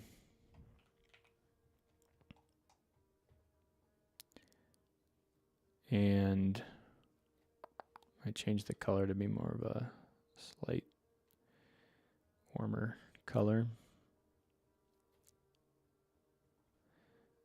A little less bright.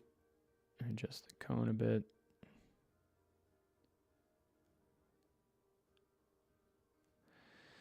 Okay, so just playing around with this. What I would do now is I would duplicate these.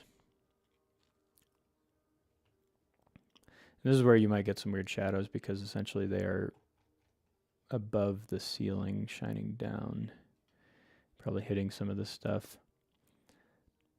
And maybe, you know, in the room, you could probably turn off the downlights that are above the stage and all that. So I would do that. And maybe you don't even want these lights here. But yeah, from here, you could group these. And now they're all selected.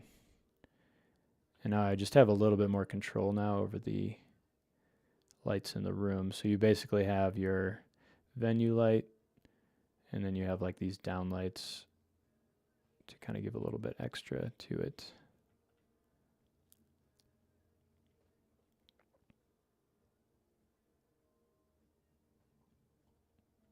We're going a bit above and beyond. You obviously don't need to do all this to get your final look.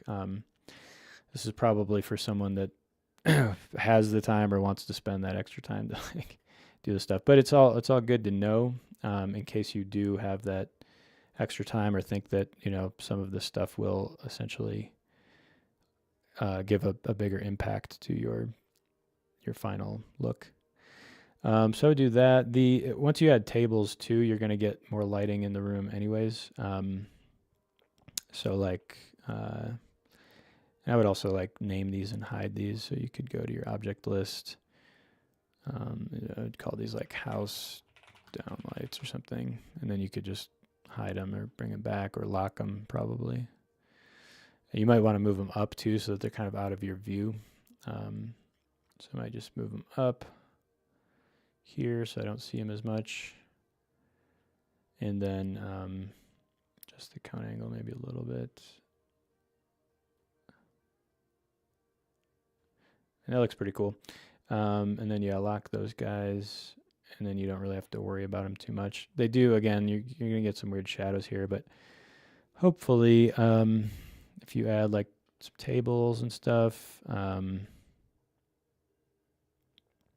oops, I need less separation there. Let's say we want like 8 feet between the tables, and these sections of 60 feet maybe.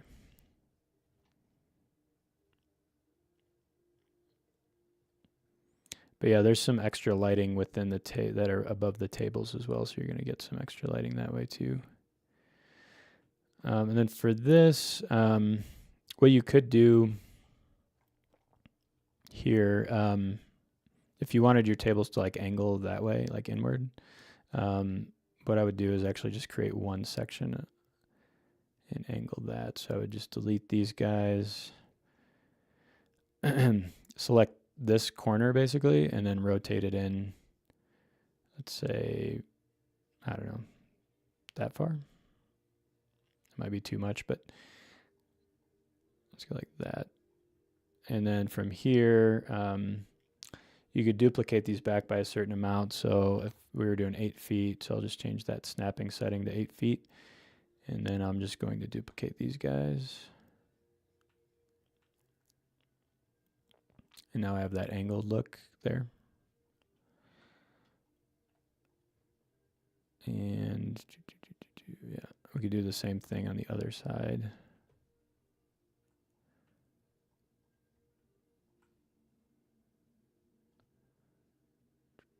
Just rotate this back to there. You could actually mirror this too, but I believe, let me try to mirror this. I think it messes up the rotation a bit though when I do this. I think it's because it's a bunch of grouped objects, and when you do this mirror function, apparently it really doesn't like it.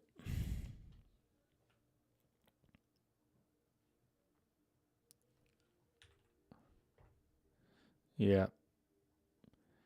Really doesn't like it. Okay, that's a good note, good thing to note there. So if you mirror a bunch of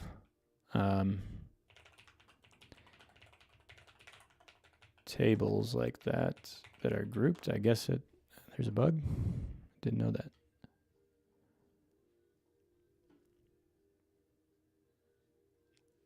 Let me make a note of that real quick.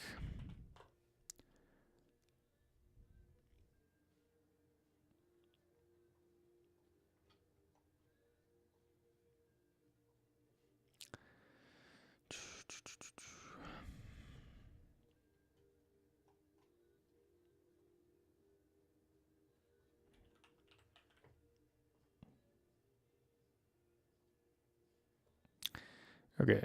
I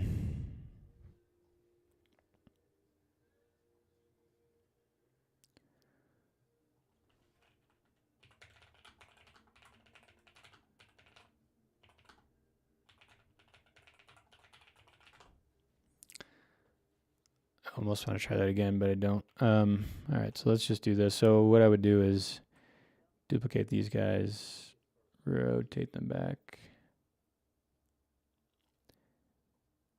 move it over a bit. I think it was like 15 degrees or so.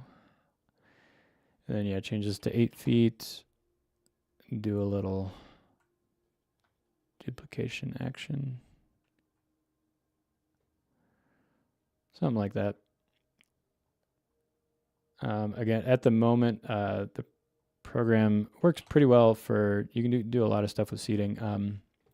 You can actually even do like a circular pattern with a bunch of chairs. So you could do like a round stage in the center of a room and do curved seating all around it. So you can do a number of things there. But the program at the moment does focus a little bit or quite a bit more on sort of staging, scenery, lighting, design, that sort of stuff too.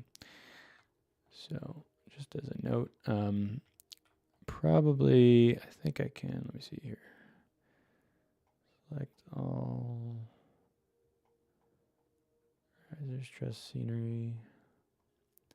I just go to objects list, and I've got tables.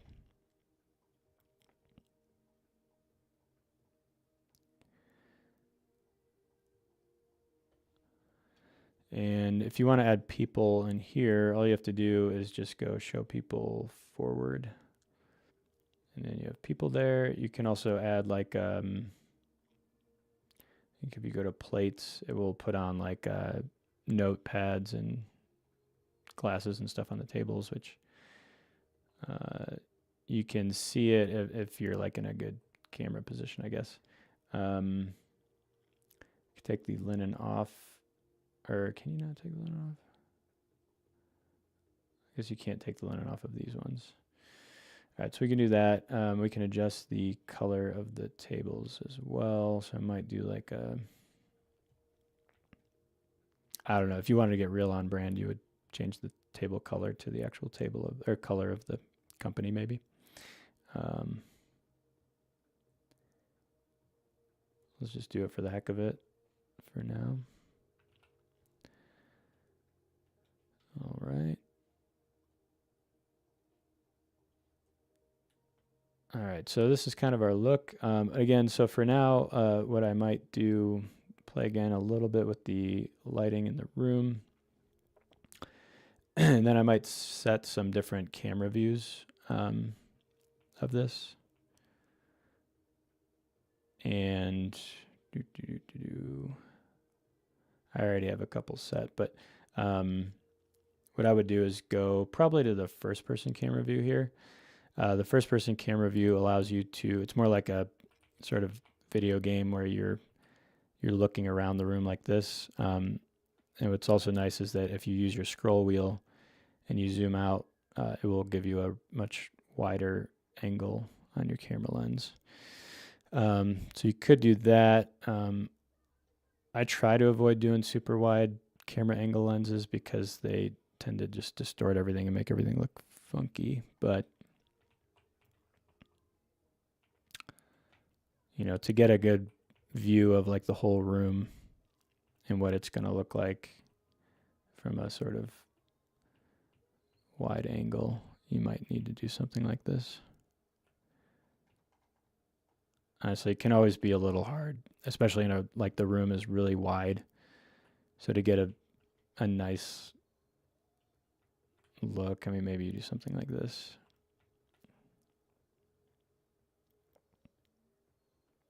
And then again, you can play with the room lighting a bit and maybe go back to that downlight that we created earlier.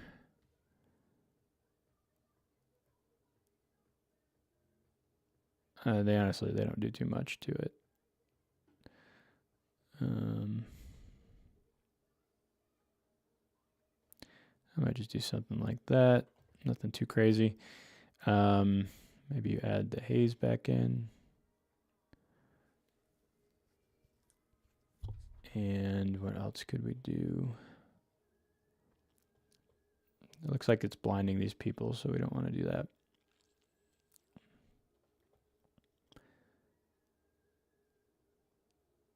It's just these. You can kind of fine tune it if you just use the value of the color. So instead of using the slider all the time, you can just fine tune it with the color value.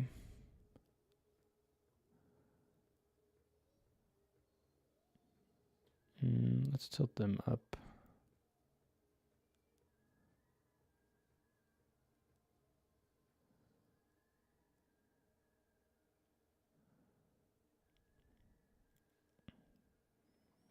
Maybe we want a different pattern. I don't know. Honestly, I don't really like these right now. Maybe it's because the type of light, or I don't know. Or maybe we just don't want haze. Yeah.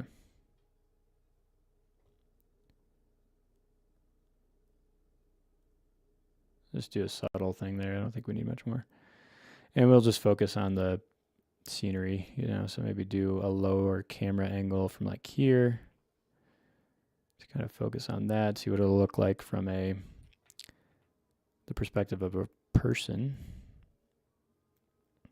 That's way off to the side here. I might zoom in a little. Turn on our shadows all the way, so we got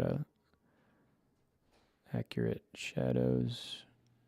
And then from here, I'll just go ahead and create a camera view.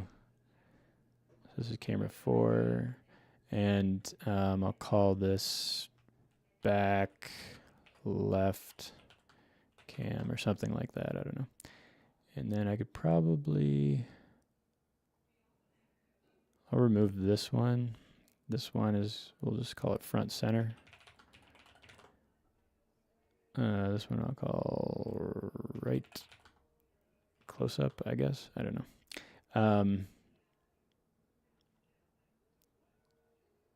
And let's see, I might just animate through these and see what that looks like real quick. So it's going to start in the center, whichever one is the first camera, I think. And then it'll just kind of fly through these different ones.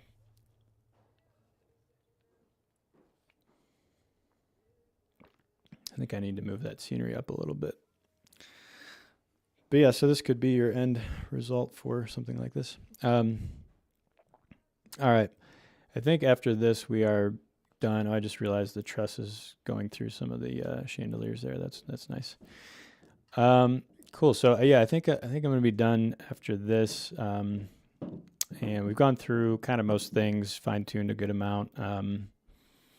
And yeah, you could do a number of more things if you wanted to do extra options for this whole setup. You could do different colors pretty easily. You could create multiple like scenery options too. Maybe you added some things in between here, or just changed some different objects, or changed the size of different things. You basically duplicate them, right? Something like this, and then you create, like, let's say a different size object or maybe some other stuff, and then you might just go into here and save it as something different, right? Rename it and then hide it when you don't want it. So you kind of do versions that way. If you wanted a couple different versions, you could also go to Files and just duplicate this, and then basically create a whole new project as a different version. Yeah, and then you could also go to your top view, create some measurements here by going to markup, ruler, creating some different measurements. I would maybe create some labels too, and just kind of say what things are, maybe say what the distance is for between tables, where the stage is at, how big the screens are, just some general information. And then if you wanted to create a rendering of this top view like this, you kind of do it the same way as you would create another rendering. So you just go into renders up here and create a render with measurements. And you could also change the color at this point too. So if you wanted to do like a black and white view, which is sometimes a little bit easier to read, you could do that. You could also go to this last option. You just have to click this color button, by the way, a few times. And this option can be nice too, because it'll show the colors of specific things. Kind of hard to see the color of anything that's standing up like vertically, but obviously you can see the color of the stage is black. The tables are all yellow. Let me go over here to, what was I going to do? I guess you could do a front view too in the same way. So you can see here that you got it's basically the base color without any lighting on it is what you're seeing. So you would see your flats are all white, right? These things are see-through, so they don't really have any color to them. Tables are yellow. The rest of the stuff is just like black, truss and all that stuff. But the default to each of these sides is black and white, so you would have to kind of reset it to whatever you wanted there. this is what I was going to do, is turn this down. Maybe.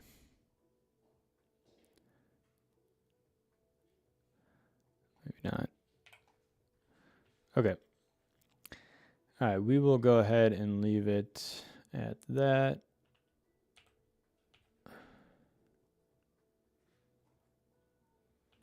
I might even do, I like to sometimes do a close-up shot too, especially if there's like some interesting stuff on stage, because it can be nice to just show the detail of some of that.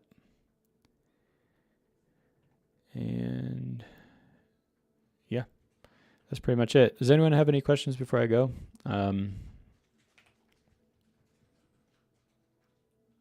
If you want to learn any more, we have a bunch of videos that we have on our blog. Whoops, I typed that in wrong.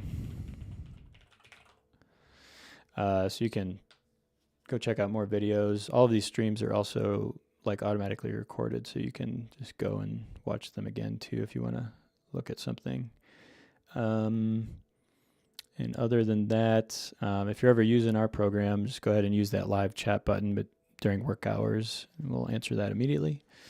You can trial this program from our website as well. You just do a free trial. I think it's about 7 days. And if you have any other questions, just send me an email, or the live chat works too. Hopefully you guys got something out of this. I think the design's pretty cool. Came up with something good, nice and clean looking. And yeah, I don't have too much else to talk about, so we're going to check out for the day. Thank you guys for watching, and we will see you hopefully next time. We do this pretty much every 2 weeks. I might do it more often in the future, but right now it's about every other Friday. So thank you.